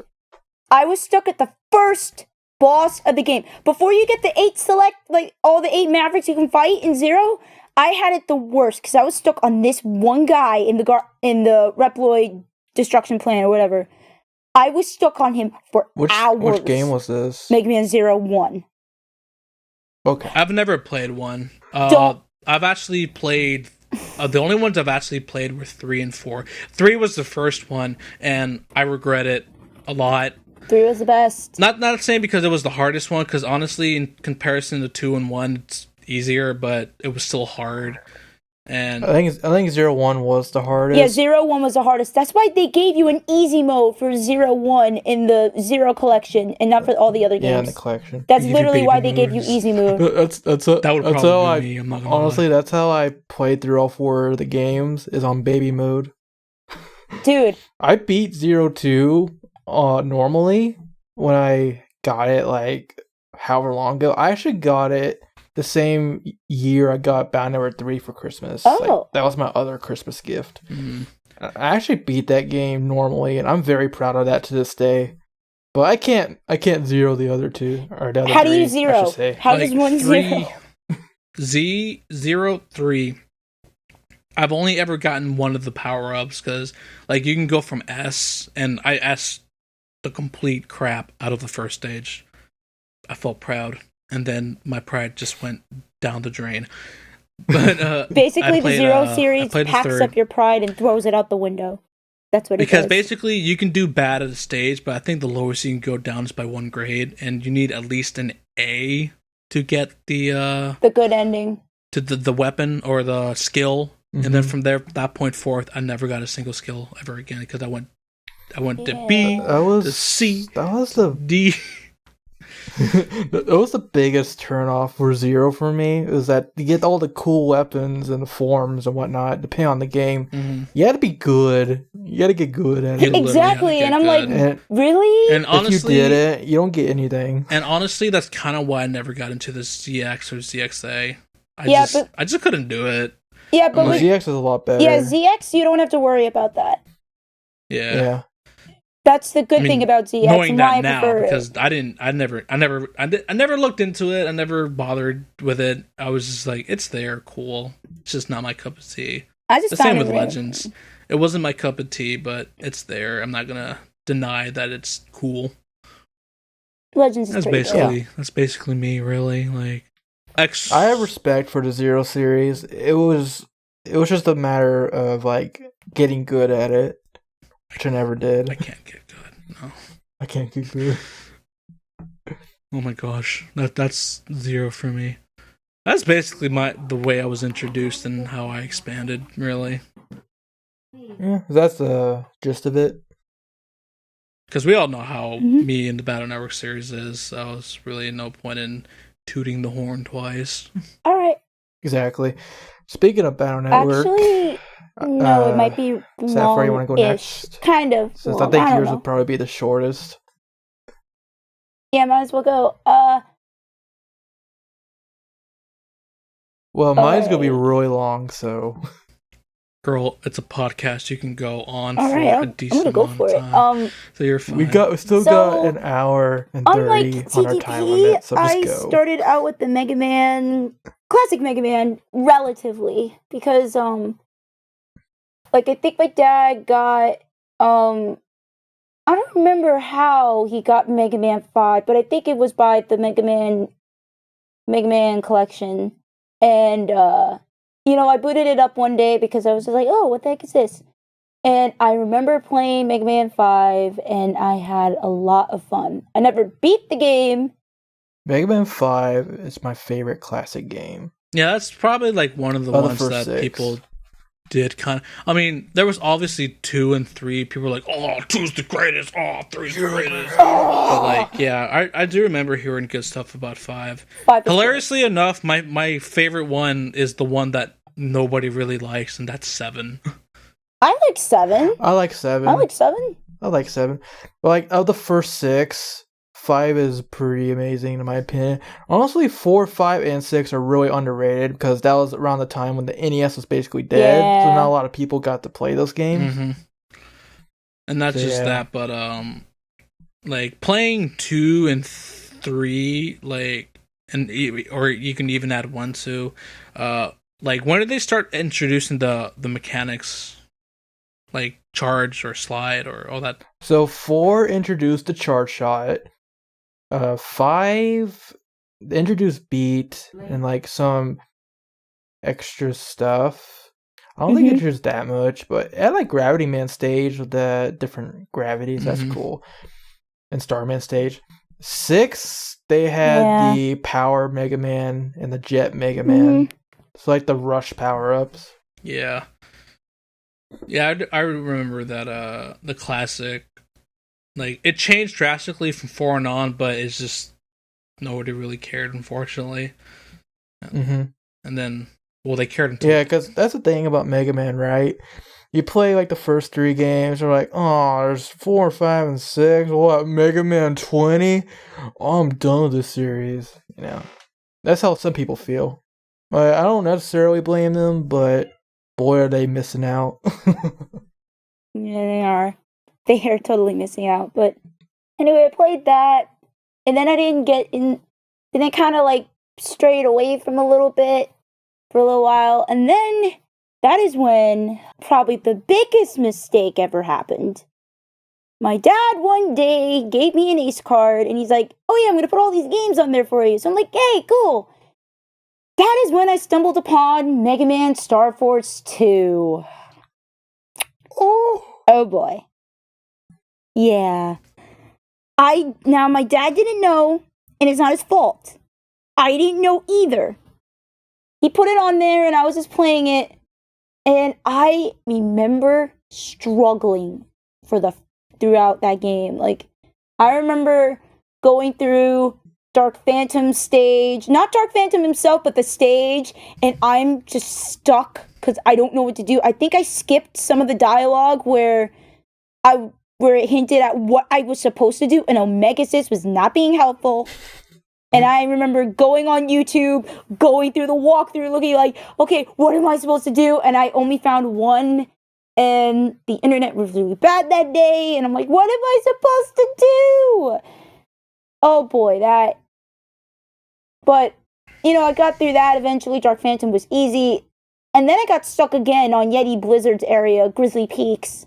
And I stopped playing Star Force. I stopped playing after that. And then... what's really funny? What? I'm about to drop some facts. But, technically Star Force 2 was my first game as well. But I actually didn't really like it. And it was because... to me, like, you had a struggle with it, I had a struggle with 2 as well. Like, it was too new. Yeah, you could feel me. It was different from Star Force, and I was terrible at this game. I don't know how in the world did I beat this game. I don't know how you beat it either. First time. And, did you ever beat it, by any chance? No, well, I was gonna get to that, actually. Okay. Well, I just wanted to let, like, I understood how you felt when you first struggled with the game, because I did too. That's funny, because I actually didn't struggle that bad with Star Force 2. Good for you! Granted, I played the first Star Force before 2. Yeah, so I already had the battle system down. I knew how all the cards worked, how to lock on and everything. So I pretty much breezed through the game, had a jolly old time. You were lucky. Yeah, it was a completely different experience for me. You were luckier compared to the both of us. But then it was like around middle school, at like when I met, my Meavers buddies and whatever. And I started getting back into Mega Man. Like, that's when I also found The Great Clement on YouTube. And I started, seeing through the classic games. And I went through X.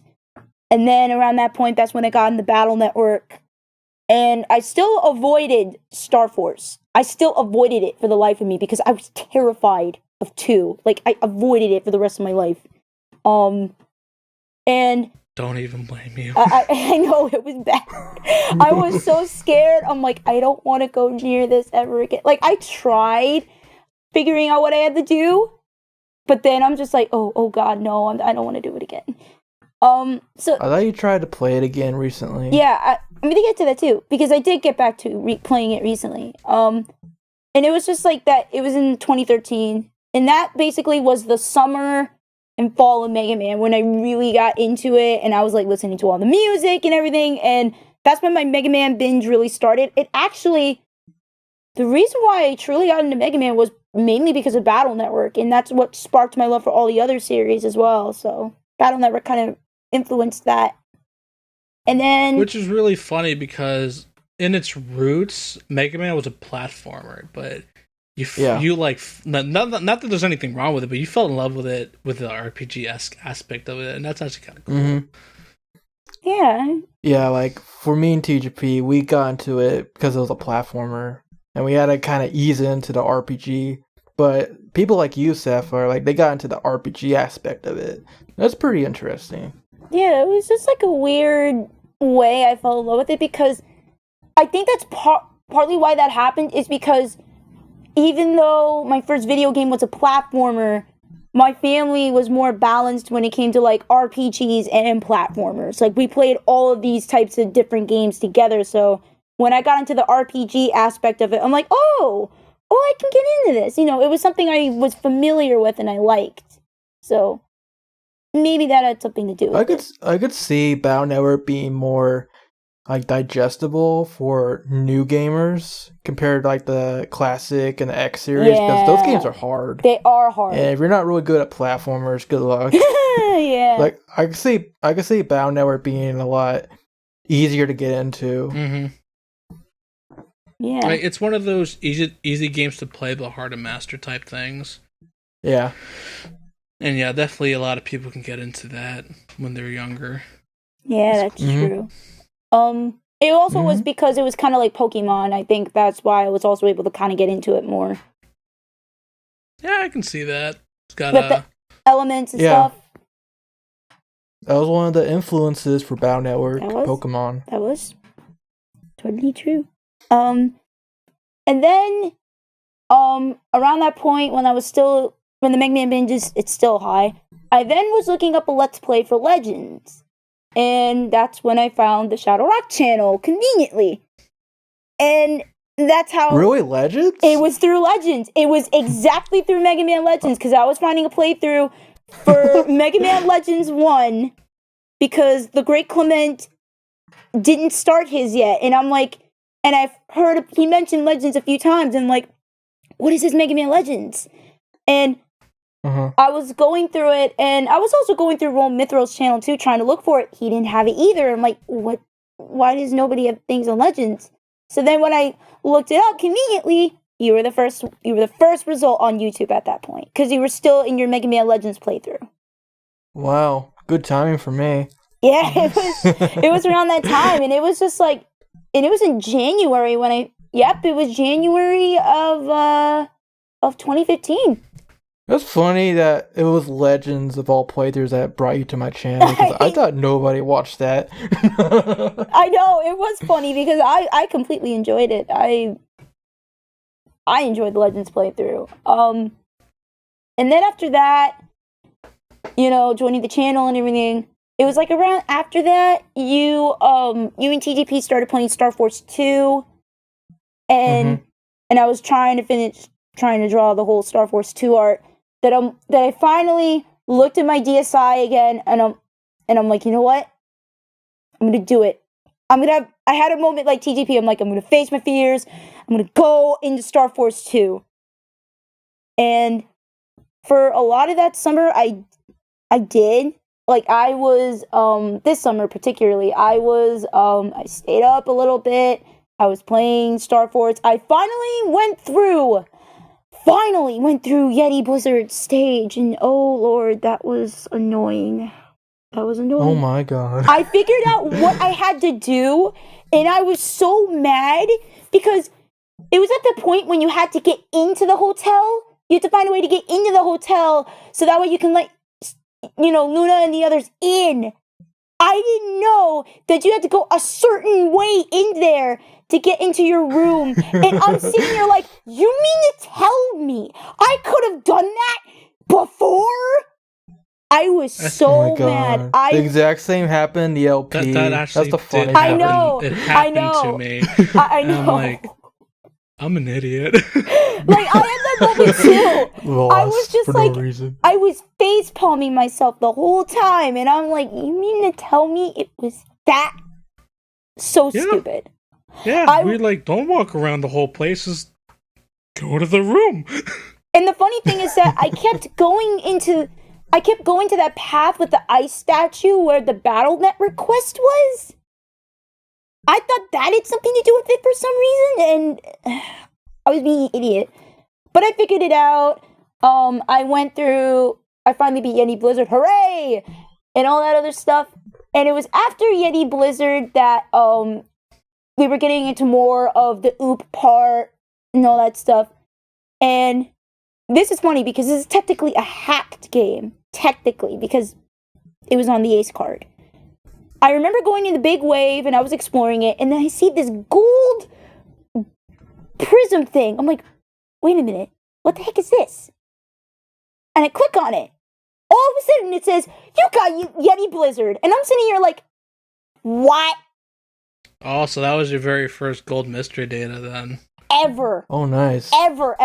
And then the funny thing is that the second gold mystery data I ever got was in my Mega Man Battle Network 6 thing, which was on my laptop, which is now broken.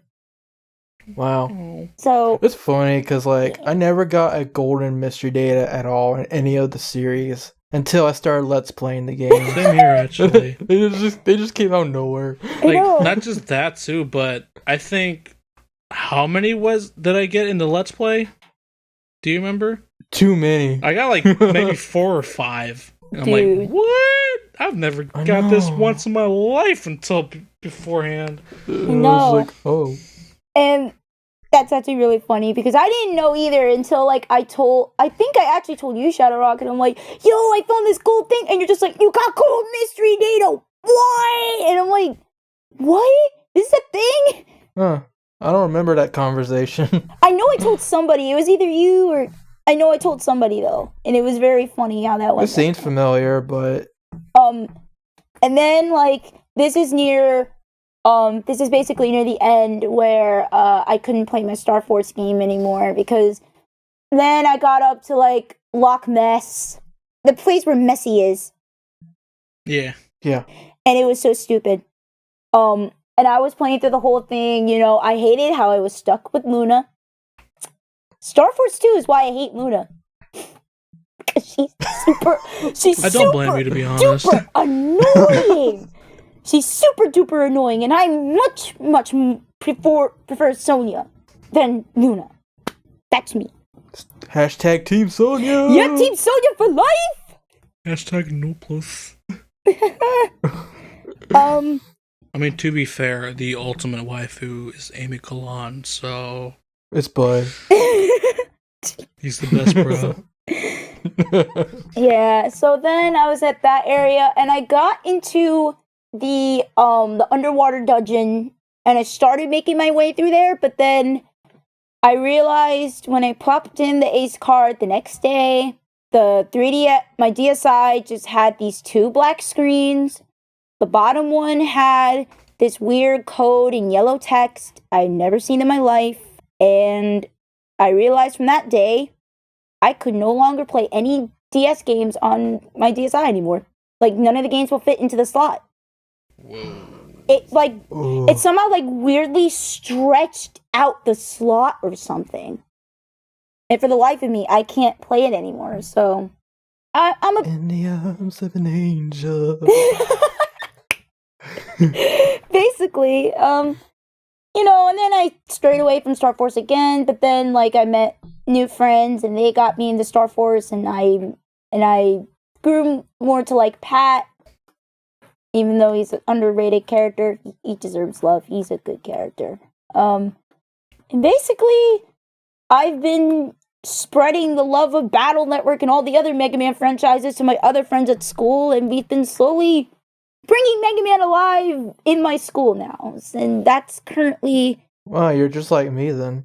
Yeah, basically that's. I mean, not quite to the extent that you do, but I'm the guy that always got my friends into Mega Man. Yeah, and that's where I am now currently. So, and the series has got me through most of high school, and I don't regret any minute of it. Awesome. The only thing I regret is me not being able to beat Chill Penguin until years later. And actually, no, that's not my biggest regret. My biggest regret actually was giving Star Force 2 a lot of slack. Because I don't even think you guys know this, but I did first play it, but I played it on the emulator. I didn't own it. But I do remember I did beat it. Never 100% it though, but I had a bad time with it. Like, I did not like it at all. I didn't. Star Force 3? 2. No, it's 2. 2. I did it. I 100%ed it. It was quite the journey, but I did have, I think I had GameFAQs or something at the time, so that helped a lot. I think what really got me through it was once I, not perfected, but once I learned of the mechanics and the battling, and that's thanks to PvP, I was finally able to enjoy it and actually really like it. And that's why I say that 2 is my favorite, not 3. Hilariously enough. That is funny. That's an entire different story for another day. Yeah. That's a discussion for another day. That's a discussion and a half. Oh boy. So now, finally, we gotta get to the boss himself. Yep, the king. The boss man. Crown SR. Right. Big Rock. Boss Rock. Alright. Let's go all the way back to the late 90s. Ooh. When I was Toddler Rock. Toddler Rock? I was like Toddler Rock. And I was like 3 or at least 3 to 5 years old. I was really young. And I would always hang out with my uncle. And he had a NES. What was one of the first NES games I ever played? Mega Man 3. And God, I love that game. I played it so much. Some of the bosses were really hard, but I eventually made it to the Wily stages, or maybe I didn't, because my uncle had this book, and he wrote down all these codes for these different NES games in there. Because back then we didn't have internet. We just had to get stuff from books and whatnot. Yep, books or word of mouth. Yeah, so you know how in the classic Mega Man games you have those passwords? Oh. Yeah. Yeah, so what he did, he just wrote down those passwords, and we would put them in. I was like, oh my god, the Dr. Wily stage is just so cool! And I played through it. I think I beat the first stage, but then after that, I never beat the game, really. And that's a trend that continues throughout my Mega Man journey. There's a lot of Mega Man games I played at first that I couldn't beat, but I did go back and beat them later. So Mega Man 3 was pretty dope, but I wasn't a huge fan. I just thought it was an awesome game. And then the Super Nintendo game. And my uncle got Mega Man X. And the copy that I have, the cartridge that I have, is actually his. But he lent it to me, or just gave it to me. But yeah, like TGP has gone on about in his segment, Mega Man X is one of my favorite games of all time, if not my favorite game of all time. The highway stage was amazing, riding on cars. and then Vile appeared, and I'm like, oh my god, why can't I beat this guy? Why doesn't he have a health bar? He's just taking all the shots and I can't do anything. And then he grabs you. I actually did try to beat him.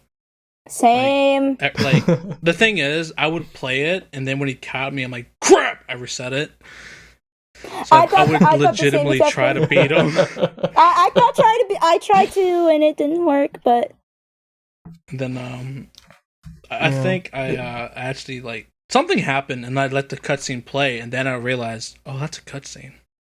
Yeah, so he grabs you, and then it's like, oh no, I'm doomed. And all of a sudden, you hear. Like, what was that? It's hard. Like his hand just came off. Oh yeah, and all of a sudden, this red guy just appears. It's like, who is this guy? He shoots another shot, but Bao gets away. I was like, oh my god, who is this guy? And, as we know, that's Zero. Well, probably to me, it was, who is this girl? Oh, you're right. Like, I didn't think Zero was a guy. I was like, oh my god, who's this girl? You're right. I totally forgot about this. This is a memory I locked away in my head, I guess. But we always thought that Zero was a girl because of his hair. Yeah. It's like, okay, so who's this girl with the ponytail? I thought the same thing when I first saw Zero. Remember, she's awesome.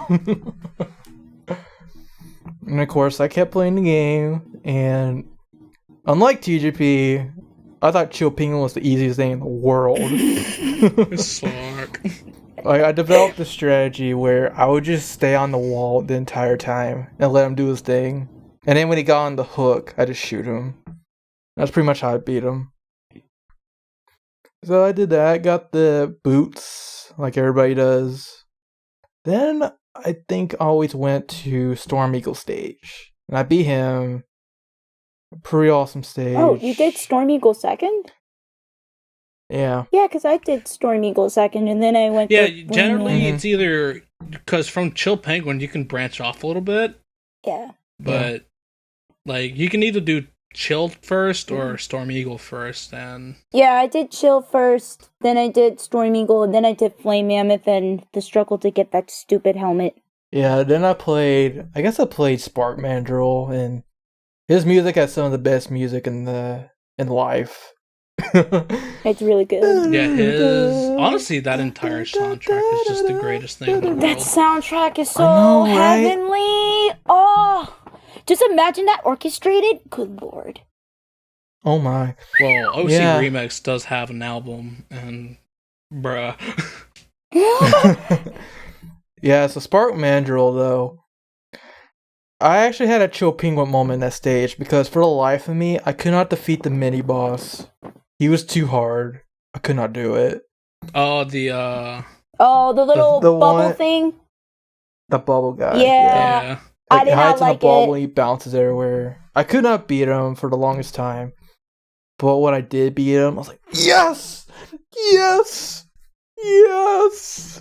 Like, honestly, I think the coolest thing about the game is, like, how, like, the bosses, and when you defeat them, how much interaction they have with the stages themselves. Yeah. Yeah, like, when you defeat Storm Eagle, the stage is super dark. It's really cool. Yeah. Mm-hmm, like, things like that. And it also helps with the mini-boss, actually. It actually does. Yeah. Mm-hmm. Because it stops his lightning attack. Like, honestly, all you can do is just ram into you. Yeah. Still hurts, though. In that case, I probably went to Spark Mandrill right after Chill Penguin. Because I remember always getting hit by the electric attacks. Then, yeah, I finally beat him very hard. And then Spark Mandrill came, and he scared me a lot because just out of nowhere, he would go to punch you. I was like, whoa! But, I beat him because Shotgun Ice is OP. At least against him. Yeah, Shotgun Ice. And then... Yep. Yeah, the other bosses were really cool. I did not know for the longest time that Flame Mammoth stage had lava. Because I always beat Chill Penguin first. But later on, I played Mega Man Extreme 2 for the Game Boy. This was a lot of years later. And I was playing through it. And it's basically the same as the Mega Man X, but it was on Game Boy. Mm-hmm. Yep. And then I was just going through that stage, and I just saw lava coming out of the ground. I was like, whoa, there's lava in this game! Or lava in this level. Holy crap. Oh yeah, I knew. Yeah, getting back to for sure. There was lava on that stage. Yeah, lava's not fun. The hardest part about that stage was getting the arm part. I actually never knew the arm part was there for years. Like, I saw the blocks there, but I was like, okay. Actually, at first, I didn't either. Like, because I didn't know there was an arm part until you beat the first Sigma stage, and Zero just gives you his Buster gun. It was like, whoa. Yeah, that was like... I guess just like cool. somewhat spoilers there, but this game's so old. Like, true. Yeah, it doesn't even matter. But I had the same problem too, because those blocks, you have to be very precise about where you were hitting it, and the helmet is not the best thing in the world, because for some reason it won't hurt, it won't hit certain blocks, and I remember sitting there for days trying to do that. The hitbox is at the point where even at a full dash jump, you can barely make it. I know. And if you accidentally crack one of the blocks on the bottom right, there's like no way you're doing it anymore. You gotta like get out the stage. You gotta restart. I know. I had the same issue, and I'm just sitting there like... My mom was there just like looking at me. She's like, are you okay, Leia? I'm like, no, this stupid block. And she's just like, oh, okay, you need to take a break. I'm like, no, I'm fine. She's like, no, you're not. To this day, I still have to try a few times to get that arm part. Yeah. But yeah, Flame Mammoth, he was pretty easy, I guess. You just sit on the wall again and use the Storm Tornado! Beat him. Armor Armadillo was my chill penguin of that game. Honestly, I think a lot of people had a problem with Armored Armadillo. Yeah. I didn't have a problem with him as much, to be honest. Because when you shock him with Spark Mandrill's weapon, he gets rid of his armor. And after that, you can actually hit him. But if you don't, he just blocks all of your shots and does like a ricochet shot or like a counter. Yeah. So yeah. Yeah. Took me a while to beat him, but I did it. Sting Chameleon was always pretty hard too. Yeah, that was my chill penguin, because I could not for the life of me go against him. For some reason, I always choked, because you know how he always he shoots like 2 or 3 shots depending on how much health he has. It was always that one shot that hit me, and I was always low on health at that point. It was always that one shot that just barely touched X's toe, and then you went pew pew pew. Like, no. Yeah, it was always between not counting Chill Penguin. It was always between Boomer Kawanger and Sting Chameleon, who were like the hardest. Yeah. Now, for me, the bosses always went to last was either Sting Chameleon or Launch Octopus. Launch Octopus, I could not beat him either for the longest time. Yeah, he's like one of the hard ones too. Octopus. I also had a few moments in that stage where, you know how the secret heart location? Oh, yeah. You have to fight this dragon mechanoid before that? I had some really dumb moments where I would just sit on the back, use the Storm Tornado, and then I just fall into the spikes because he died. I'm not gonna lie, I did that too. Like, this game has like a very creative way to hide things. Like, oh, you gotta break the boat in order to reveal that there's a secret passage. Otherwise, you're just gonna walk right by and not even care. I know, it's crazy. Yeah, that was awesome. Sting Chameleon, though, yeah, he was hard, but the main reason was probably because I never ever got the body armor. I did not know where that was. Oh, yeah. Because I didn't know you could jump up there and fight that robot. Yeah, like... That wasn't until I got the X collection that I figured that out. Yeah, for years I never knew. Like, when I first did it, I remember I was blown away, like, what is this? I know, because it's like, how are you supposed to know? You're supposed to go up on that ledge because it doesn't look like you can. It doesn't look like it at all. And then one day you just jump up there and you're like, oh, what? Yo! Bruh. Yeah, so I beat the Mavericks, and then the Sigma stages came. And I'll say when I first played Mega Man X, I never beat the game, of course. But I beat the first stage. Maybe I didn't. I think I got stuck on Boss Spider. Yeah. I never made it past the first level of the game. Not to mention the very first section where you have those moving platforms. Oh, no. That's the thing that always stopped me, too. Yeah, the platforms or the Boss Spider. I'm like... Yeah. I always used the Chameleon Sting charge shot to get through it. Yeah. I never learned that you could use Armadillo's weapon until, like, very recently, actually. Really? Oh, yeah. Yeah, I've always used the Sting Chameleon to get through. The shield is just more... The only problem with the shield is that you have, like, a little more knockback. Well, not just that, but it can't go through certain enemies or attacks, so it'll break from there. And you're like, no. Yeah. But for that specific part, it's amazing because it just destroys them and it never goes away. Mm-hmm. Ever. So yeah, I somehow made it through that, and then Vile appears. I'm like, oh my gosh, I had to fight Vile again? And then Zero just sacrifices himself. No! Those are real feels right there. And then I spammed the homing torpedoes, as they were called. Oh yeah, that's right. The typo. The homing torpedo. Homing torpedoes. I spammed that against Vile, defeat him.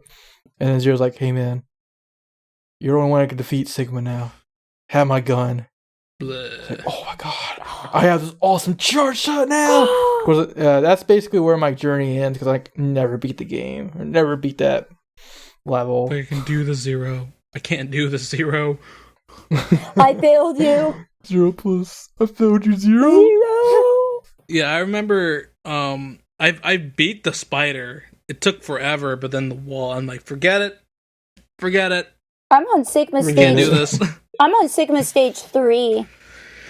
No, Mike, I can't. And then, when I grew up, I finally got good. I'm like, nice. I still can't beat Chill Penguin. It's okay though. It's gonna beat the game. So after Mega Man X, after I had my run of that, that's pretty much where I kind of had a lapse when it came to Mega Man. I never played X2, never played X3, didn't even know X4 existed. So I just kind of went on with life. I mainly stuck to Nintendo games, the N64, stuff like that, GameCube. Until one day, my uncle got Mega Man X5. And, some people don't think Mega Man X5 is that great. And I guess I can't blame them because the game literally stops you every few seconds for dialogue. But back then, I thought the dialogue was great. I like that there was a story. And it was pretty intriguing to me. Funny thing was, back then, I didn't think Mega Man was a robot at all. I just thought they were just these guys in suits like the Power Rangers. Oh my lord! But of course, I still thought Zero was a girl. Yep. Yep. Oh wait, there was no voice acting. I didn't get corrected on that until way later. But I was playing the game, and the music's pretty dope. The bosses and everything was pretty amazing. Duff McWhalen. So, Mega Man X5 was the first Mega Man game I ever beat. And the main reason I did it was because they had the cheat for the Ultimate Armor X. Oh my lord. Oh, free Nova Strikes. They just spam that all day long. Oh, they just died. Okay, cool. Yeah. And of course, the famous showdown with X and Zero. That song is still Sigma Stage amazing. 3. Or Zero Stage 3, I should say. That song is still amazing. The music was amazing. It's funny because even though I love X a lot, I never really played many of the X games. I didn't play 2, 3 till years later. Either 5 or 6. I, to this day, only touched 7 once and never again. And then X8 was pretty good. I still own it. Good stuff. Hilariously enough, though, I actually forgot to mention this, but I've actually never legitimately owned X4 until the PS4, and they had in the sale for $1 or something. Wait, do they still have that? Yeah, PS3. Oh, they don't have it, probably. I don't know how, but my mom somehow got a bootleg version of it. So I actually played the Japanese version. I never played the American version. Oh! Yeah, so that also kind of explains why I never found anything in that game. I was playing a completely different language. To be fair, it wouldn't be much better in the American version either. That's true. They don't tell you anything in that game. Anyways, X5 though. Yeah, and then we got to the final showdown with Sigma, and of course Zero died. He sacrificed himself to save X. I was like, no, not again! Not again! Yeah, because remember, I just played, the only X game I played before that was the very first one. Yeah. I was like, so he killed himself there. You know, it's funny. It's funny, it never occurred to me why Zero was even back. Yeah, I just like... Wait, what did you say? I didn't even think about that. I was like, wait a minute. Wait, what did you say? I didn't hear you. Oh, yeah, that is true. It's like... You're like, because I played the first X, and I went straight to X5, and I'm like, yeah, why is Zero alive? Oh, yeah, you never thought about it. You're just like, wait, huh? I never sit there and thought about it. I was just like, I just went with it. You're just like, yeah, Zero's here, hooray. And I thought the cutscenes, like the Eurasia and the space shuttle were pretty cool. Mm-hmm. Like, I like the story aspect. It was really interesting to me. Like, this game made my Mega Man nerd levels go to maximum. Like, I really got into the series after that. Like, I played the game so much and so often, I would ask dumb questions to my uncle, like, hey, so can I use my own memory card to save my file? Because this is on the PlayStation. Oh, yeah. And my uncle's like, are you stupid? Of course you can. So it got to the point where my uncle wasn't even playing it. She was like, here, just have this game. God. That was all I would do when I went over his house. Is just play Mega Man X5. And that's when I finally beat it. And it was amazing. Of course, I still understand, like, the dialogue is super intrusive, but I still have a lot of nostalgic memories for it. Mm-hmm. It was the game that really got me into Mega Man for realsies. X is still my favorite, but yeah. And then from there, I got X4 from this game store that was really close by. Like, you could just walk there. So I went there and said, hey, do you have Mega Man 14? Oh. Because you remember back then, we all thought Mega Man X meant 10. Yeah, because So I always called it Mega Man 15 and Mega Man 14. It's so weird because, like, Roman numerals, it's not really a thing they teach you. No, it's not. We just learned it, and we just assumed that X meant 10. Yeah, that's true. Yep. Yeah, so I said, can I have Mega Man 14? And the guy's like, what, you mean X4? It's like, oh, yeah, X4. That makes sense. So yeah, bought the game, I went home. I was like, oh man, this game's so cool.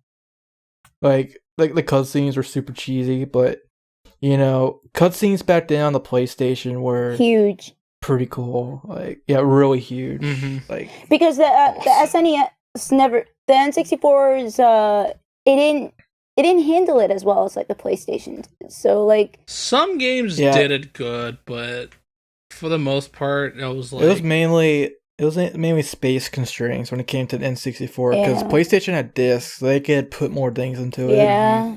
Now, Mega Man X4 cutscenes actually blew my mind, to be honest, because I just came from X5, where they just had, like, this little slideshow, basically. Like, every single cutscene was a slideshow. Mm-hmm. But X4 was, like, full-on animated stuff, and I was like, oh, that's so cool! Oh my god, it's anime! It's like, oh! And of course, like we said before, the gameplay part of X4 is awesome. Yeah. You know, I played through as X first, beat the first boss, and I really like the art style too. Yeah, the art style is great. And vibrant colors and all that. Yeah, and the soundtrack was amazing for the first stage and onwards. Iris's theme in X4 is great. I think it was X4. Correct me if I'm wrong, but wasn't X4 the first state game that, like, kind of introduced a halfway boss? Yes. Yeah. It was the first one. Wait, no, the first one did, didn't it? No. Mega Man X? No, I don't think it did. No. Actually, no. It's 3. 3 did it. I never played 3. I wouldn't know. Yeah, 3. Well, didn't X1 have that mini boss in Spartan Mandrill But stage? No. I mean, like, after you beat the first. I mean, like when Mavericks. you beat 4 stages, you fight a boss. Actually, wait. No.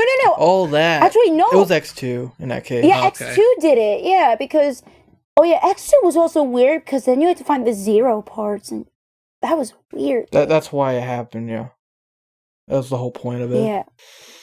Anyways, X4. I got to.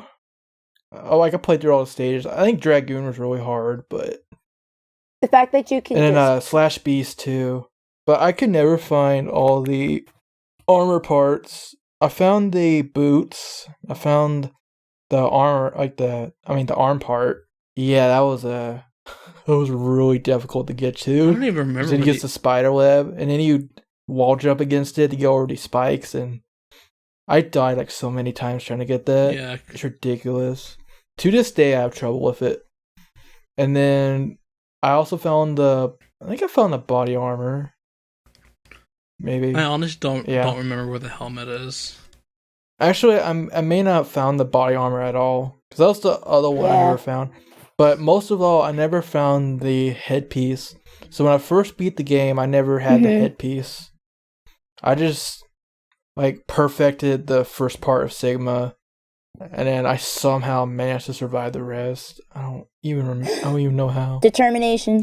Actually, if I remember, I think this was the game that made me realize that Sigma is a huge dick, because it's when you get to the 3rd phase and you see that piece of health there and I need to get it, but then you just stop. I'm like, excuse me. Can you take a step, please? Thank you.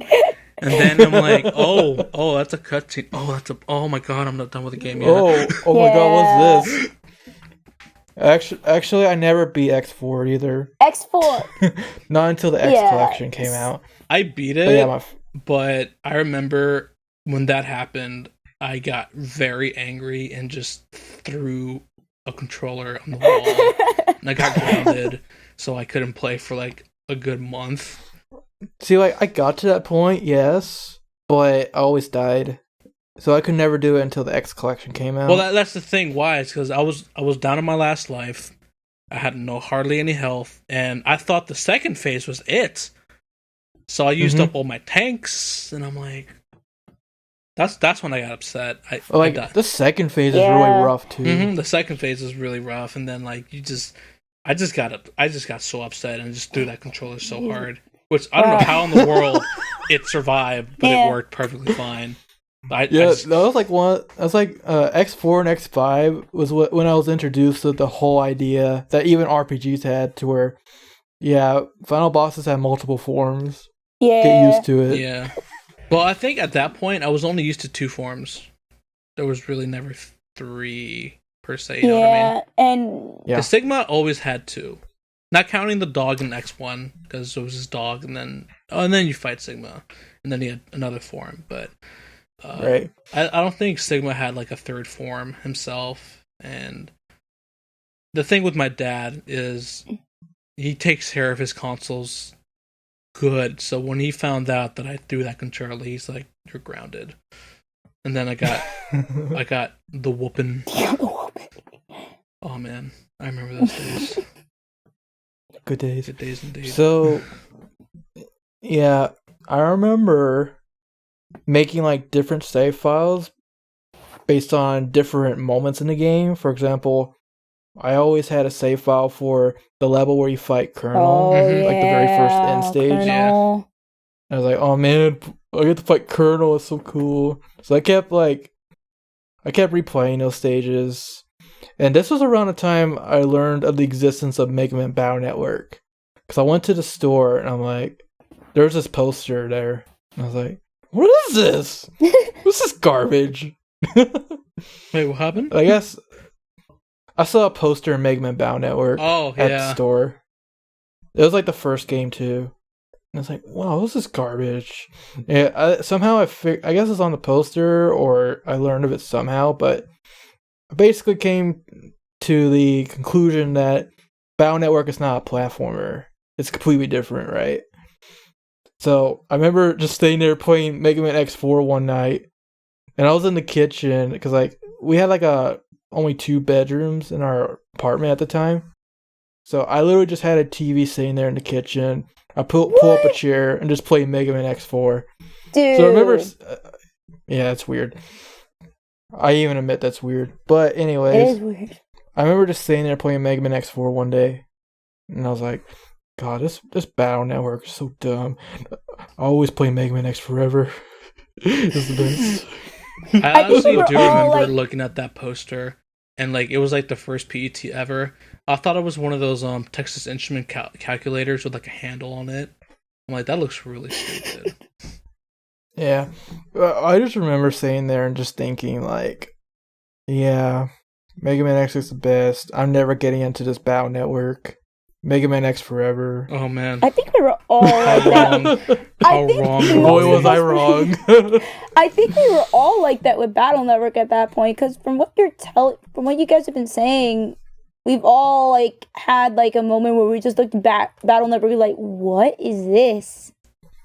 And it's mostly the first one, like when you played like the second one. Yeah, it was like, the first one at the time. Like, bruh, this game's great. Yeah, but I think we all eased into it different ways. Mm-hmm. Yeah, I eased into it thanks to the cartoon, or anime, I should say. But to us, it was a cartoon because it was on Kids WB. Mm-hmm. But yeah, X4 was awesome. I didn't be into the X collection, and then X6 came out, and I didn't think it was bad at all, to be honest. Like, it was a new Mega Man X game. I was hyped as all heck for it. I was reading all about it in Game Informer, looking at the screenshots. Like, well, that's cool. I've never seen this armor before. It was like a picture of the Falcon armor, because I never got the Falcon armor in X5, because I didn't even know it existed until X6. Oh dear. Wow. No. We've never completed these games before. I know. But I never beat X6 either, because I made it all the way up to the final stage. Like the final set of stages. I couldn't even beat Zero Stage 1, or the Gate Stage 1. So that's as far as I got. But then I got distracted by a certain series. Gee, I wonder what it's called. Oh yeah, Mega Man Battle Network. The show started airing on Kids WB, and I'm like, I started watching it. I'm like, you know what? This is pretty cool. The first episode I saw was actually the episode where Lan first goes to the N1 Grand Prix. Oh yeah, that episode. That was your first episode? No, I saw Torchman, Little Man. Yeah, my first episode was the first episode of the anime. I was pretty late to the party, but I started with the N1 Grand Prix. But you started good section. Though. You started with the I know. It was like the best part of the first season. Yeah, the N1 Grand Prix was the best part, and it just, whoo boy. Yeah, man. Like, actually, the scene I remember the most vividly is Lan going, I need to go to the bathroom! Oh, yeah! I remember that scene. Yeah, this was like, man, it's actually pretty cool. And that's when I really wanted a Game Boy Advance. And they got me in. I got Mega Man Battle Network, started playing it. And we already tooted this horn before, so I won't say much more on that. But I just thought the first Battle Network was a pretty okay game, but I wasn't like super hyped. But of course that all changed with Mega Man Battle Network 2 and 3. And the rest is really history. I got into Battle Network, Star Force after that. I got 2. That was my first Mega Man Zero game. That was like right when I got Mega Man Battle Network 3 for Christmas. Mm-hmm. And I just played through 2 until I beat it. It was a really hard game, but I'm still proud to this day that I actually managed to beat it. And then I didn't play any other Zeros. It just wasn't my cup of tea, as much as I love the X series. So I just kept playing Battle Network until the end of time, until Star Force came out. Then I played that. And then Mega Man ZX came out. I got that one for Christmas. And really? ZX actually turned out to be amazing. Like, I love that game. So I beat that game on easy mode because I didn't get good. I'm on easy. I'm on easy mode too when it comes to like ZX. I'm almost done. I'm at the final boss in my file, but it's also funny that you got it for Christmas because I found mine after like I don't know. Did I tell you guys this story? It's really short. Okay. It's basically what happened is that this was 2 years ago when the Lego Movie just came out, and we were in New Jersey because something happened with the car, and we were stuck there, and we had to wait for the car to be repaired. So then we got to see the Lego Movie or whatever, and after that, we just went in the Target because we were bored. And I was just looking around, and my brother's like, Malaya, look! And I'm like, what? Noah, what's up? And then Mega Man ZX is just there, in that glass case. Just all nice and shiny, right next to the Sonic Classic Collection. I'm like, are you serious? And the game was only $20. And my dad's like, okay, you can get the game. And that's how I got ZX. Literally, my brother randomly found it while we were at Target, and there was only like 2 copies left. In New Jersey, nonetheless, so there's that. There is that. Yeah, so I beat Mega Man ZX. That was a great game. And then I heard that ZX Advent was coming out, right? And I remember just watching for like the release date. It's like, okay, this is the release date, awesome. But somehow I let a week go by after it came out to where I just remembered, oh my god, ZX Advent came out. What am I doing with my life? So I immediately went over to like Walmart or Target, and I was like, yeah, so can I have Mega Man ZX Advent? Right, just pull out the case. It's like, yes! And I played that like all night long for the next week until I beat it. And that was also another great game. We'll LP it one day. But yeah, let's see, the other series I haven't talked about is Legends. I actually have quite a history of Legends. Yeah, really? So you would have a history. I don't actually, because I still haven't played it, to be honest. Yeah, I never played Legends, but I already said how I've done the Legends, So this was back when the Nintendo 64 was the newest thing, right?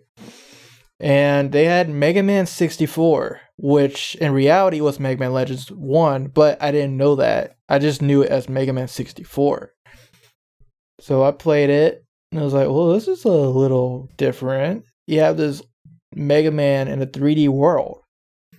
And you like shoot, and the controls took some getting used to. But I started like going through it, and Mega Man looked weird too at the time because he didn't have his helmet. I was like, wow, Mega Man without his helmet, that's weird. And then I got to the town, and I started like talking to everybody. And then at that point, I pretty much got lost. Like, I didn't even know what to do in this game. I think I got at least to the part where you go to the Closer Woods for the first time to take on the pirates, and you have to take on that drill boss. Oh, yeah. I couldn't beat it, though.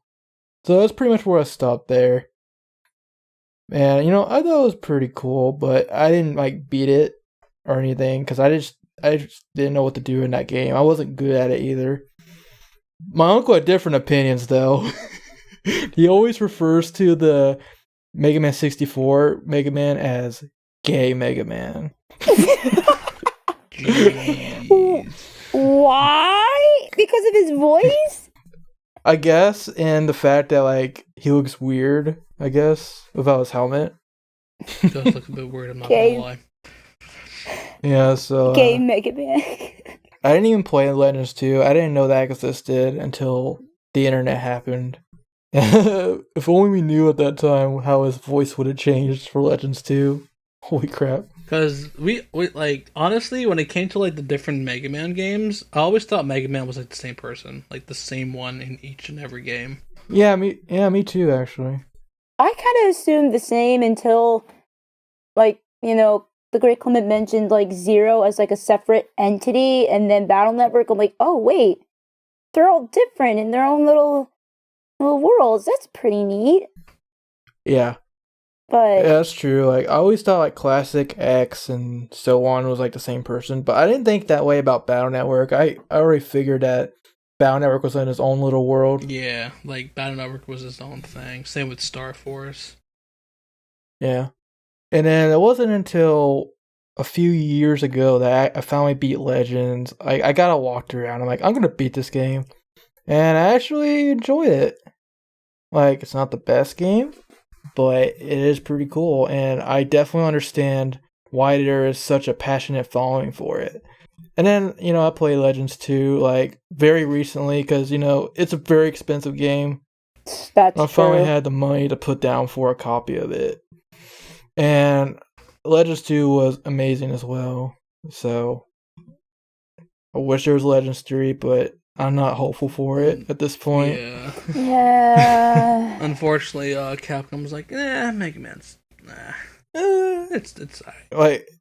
Like, to be fair, they are right when they say Legends doesn't sell, because the first two games didn't sell very well. Mm-hmm. It's probably why Legends 2 was just so dang expensive in the first place. Yeah. Because not a lot of copies sold, so not a lot of people have it.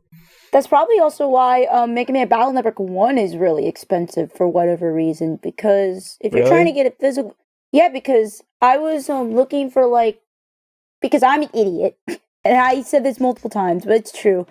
I'm the idiot who wants to play all the Battle Network games physically, even though that's not the case with 6 because of the special Japanese patch. That's an exception. So I was going through GameStop, and for some reason, Mega Man Battle Network 1, even though it's a used copy, it's like 30 freaking bucks. And I'm sitting here like, wait, why is this 30 when Battle Network 3 is like 10? Yeah, even though the game itself might have been that great, it was still the first of its kind, and generally, first games, physically at least, are pretty up there. And we're talking just card only. Funnily enough, Legends is the complete opposite, because Legends 1 is pretty cheap, but Legends 2 is like, holy crap. Yeah. $80? Why? No. It's worse with the Misadventures of Trombone. Like, that goes into hundreds or more. Yeah, I never played that game until it came out on the PSN the other year. Was it yet last year? I think it was last year. It was last year, because that's also when I was watching that stream, actually, when you and Hero had your own separate streams of the Misadventures of Trombone. I remember you guys streaming it. Yeah, that was like our first time playing it. I beat it since then. It's a nice little game. But the best part about Legends is the story. Because at the end of the first game, you're like, oh, so Mega Man is this guy that worked for this organization or somebody that, like, you have no idea who, like, what's going on. Just to put it lightly, that the plot twists were real at the end. Yeah, because I'm near the end of Legends 2 when it comes to, like, Let's Playing wise, because I don't have the monies. Well, as long as you have a PS3, it's like $10. Yeah. So that's not that bad. Pretty affordable. Yeah, much better than $80. Like, if you're really into it and you want to play it, then for sure you want to do that. Honestly, I know the 10K Strong for Mega Man Legends group, they've been pulling for people to show their support for the Legends series by buying it on the PlayStation Network. So even if you have the copies of the game, I recommend just showing your support, but for the series by buying them anyways. Personally, I got them on sale, so it's a little less on my wallet. But just showing my support is all. Yeah. Also, the Legend, you got to give credit to, like, the Mega Man fans in general, because when people say show support, they truly do. Yeah. Like, they've been basically keeping the franchise alive. Most of the time, yeah, but they've been keeping the franchise alive. Mm-hmm. Like, it's insane. Even with Star Force, like, now realizing how, because I was prejudiced towards it for a while, but then it got, after, meeting with new friends and stuff, I realized how the Star Force community, even though it's small and not that many people are in it, they're very, very passionate, and I give them so much credit. Same with the Battle Network community too, because it's kind of the same thing, except Star Force is so much smaller. Yet the people who are in it, they truly appreciate the game, and they truly they welcome you with open arms to say, this is what Star Force is truly about, and I'm just like, wow. Yeah, like, compared to Battle Network, Star Force fanbase is really small. Yeah, because that's because, like, most people don't really like the games very much. And the only one, for the most part, I should say, the one that people really do like is the third one. The last one. Because it kind of went back to what made Battle Network 3 so good. Yeah. It's always the threes, man. It's always the threes. Like, literally, this series is all about the threes. Battle Network and Star Force, anyway. Yeah. Oh, man. That's quite a history between the three of us. Alright, before we end things off, I just want to say a little bit about my first experience with Star Force. Yeah, I was pretty prejudiced against it too, because my first time I saw Mega Man Star Force was I saw the little cutscene where Geo is talking to the three admins, Leo Kingdom, Pegasus Magic, and Dragon Sky. And it was just this kid talking to these weird beings. I'm like, what the heck is this game? And I saw more of the trailer where like it's like a whole 3D battle system, and I was like, man, this doesn't look that great. But then I started watching the anime like I talked about before, and I was like, okay, this seems a lot better than I expected. And then like the dub of the anime came out, and I was like, okay, that's cool too. And then the game came out, and I enjoyed it. Star Force 2 came out, enjoyed that too. And then Star Force 3 was awesome, amazing, and all that, of course. Yeah, that's basically my trip with Star Force. The main thing about Star Force was it just helped me get through high school, my first 3 years at least. Because that's basically, like, the first game came out my freshman year. 2 came out my sophomore year, that summer. The Star Force 3 came out when I was a junior. Yeah, that sounds so it worked out that way. I remember like every morning at school, as I was going from first period to second period, I would play the anime opening in my head as I was heading to class because I had that much time apparently. Wow. I was that into the series. I was really into it. That was like all I would think about at school. One of these days I'll give it a watch. Like the series in general. Mm-hmm. And I always hang out on, what was that website? Was it the Undersquare? That was doing the Mega Man Banner 7 project? I believe so, yes. Yeah, the Undersquare back then was a thing that existed, and it always posted brand new stuff on the next Star Force game and all that. So I spent a lot of my time hanging out on that site, just looking at all the news. I'm like, man, this looks so exciting. I was mainly there when they covered Star Force 2 and Star Force 3 as the news was coming out. And I was like extremely hyped for those games. So hyped, in fact, that instead of waiting for the American release, I played Star Force 2 and Star Force 3 on an emulator, the Japanese version. Wow. Dude. And I beat those games in Japanese. I don't know how, but I did it. How, man? Yeah, because I used the GameFAQs, like a guide. Some kind of guide. I think it was GameFAQs. I somehow made it through. And I played again on the English release, and it was still really exciting even then. That's pretty much our history on Mega Man. You guys got anything else you want to say before we end off? Yeah, so basically we can't do this now because this is the first one, but at this point this is when we'd be like, all right, let's see what the fans had to say, if they had any questions or things like that. But in the future, this is the part where we would be like, all right, let's get into the fans. And now we're just gonna close it off and say, hey, we're done. So how it'll work is we'll probably do it like on Facebook and Twitter, our social media channels. We'll put out the call for questions for the podcast, like, hey, we're recording the podcast. If you want to send us a message through like a PM or a reply to this post till we can, and we'll read it or answer your question on the podcast. You can totally do that. And then this is basically what the fan interaction section will be about, is answering your questions and reading your messages.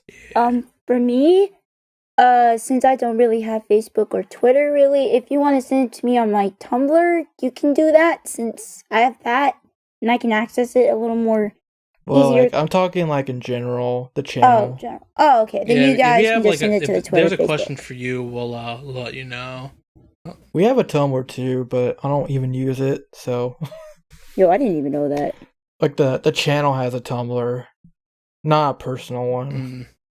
But to be honest, like my Twitter's my personal anyway. Yeah, like honestly, mostly it's YouTube, Twitter, or Facebook. That's like the three main ones. Yeah.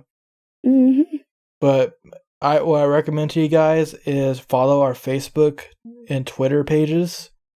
And I'll put out the call on both of those when the time comes.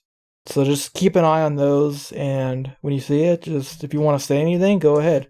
Yeah, because these aren't going to be like on a set schedule. They're just going to we're going to try to at least do one monthly. If we can do it 2, that'll be great. And sometimes we might, it might be just the 2 of us, might be the 3 of us again, or even the 2 of them. It can be any combination of people, but yeah, basically. It's honestly whenever we can, but it's nice to every once in a while to sit down. I want to say right now we'll shoot for bi-weekly, and we'll adjust our schedule depending on how we feel and what our schedules are.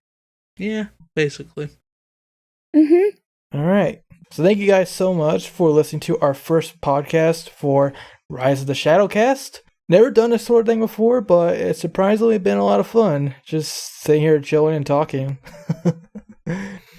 And boy, we had quite a talk. I know. I can't believe we talked for 3 hours. Yeah, I'm imagine the sun and moon one right now, and it's like, bro, that's a lot. Imagine the sun and moon one. I also want to say, since this is the anniversary, 8 years ago, I started ShadowRockZX. It started out as this thing I did on the side during my high school years, and it ended up turning into something a bit more. I have people to help me out now. That's kind of crazy. And it just started this thing as I just did Mega Man videos just randomly, and now I'm actually making a little bit of revenue on it. Not a lot, but it's kind of cool that I can make a little bit off of one of my passions in life, which is making videos and playing games and sharing our experiences and our thoughts of you guys. So I just want to thank you guys so much. For some of you guys have been with us for an entire ride, some of us just for a little bit, but all the same, thank you guys for following us on this journey for these last 8 years. It's been rocktastic. And boy, do we have more adventures ahead of us. That we do. Oh yes. I'm not quitting anytime soon. Thank you guys so much for listening, watching, giving us support, and everything else. With all that said, it's been ShadowRock. It's been TGP. And Sapphire Stars 11. And rock on, everybody. Peace out. See ya.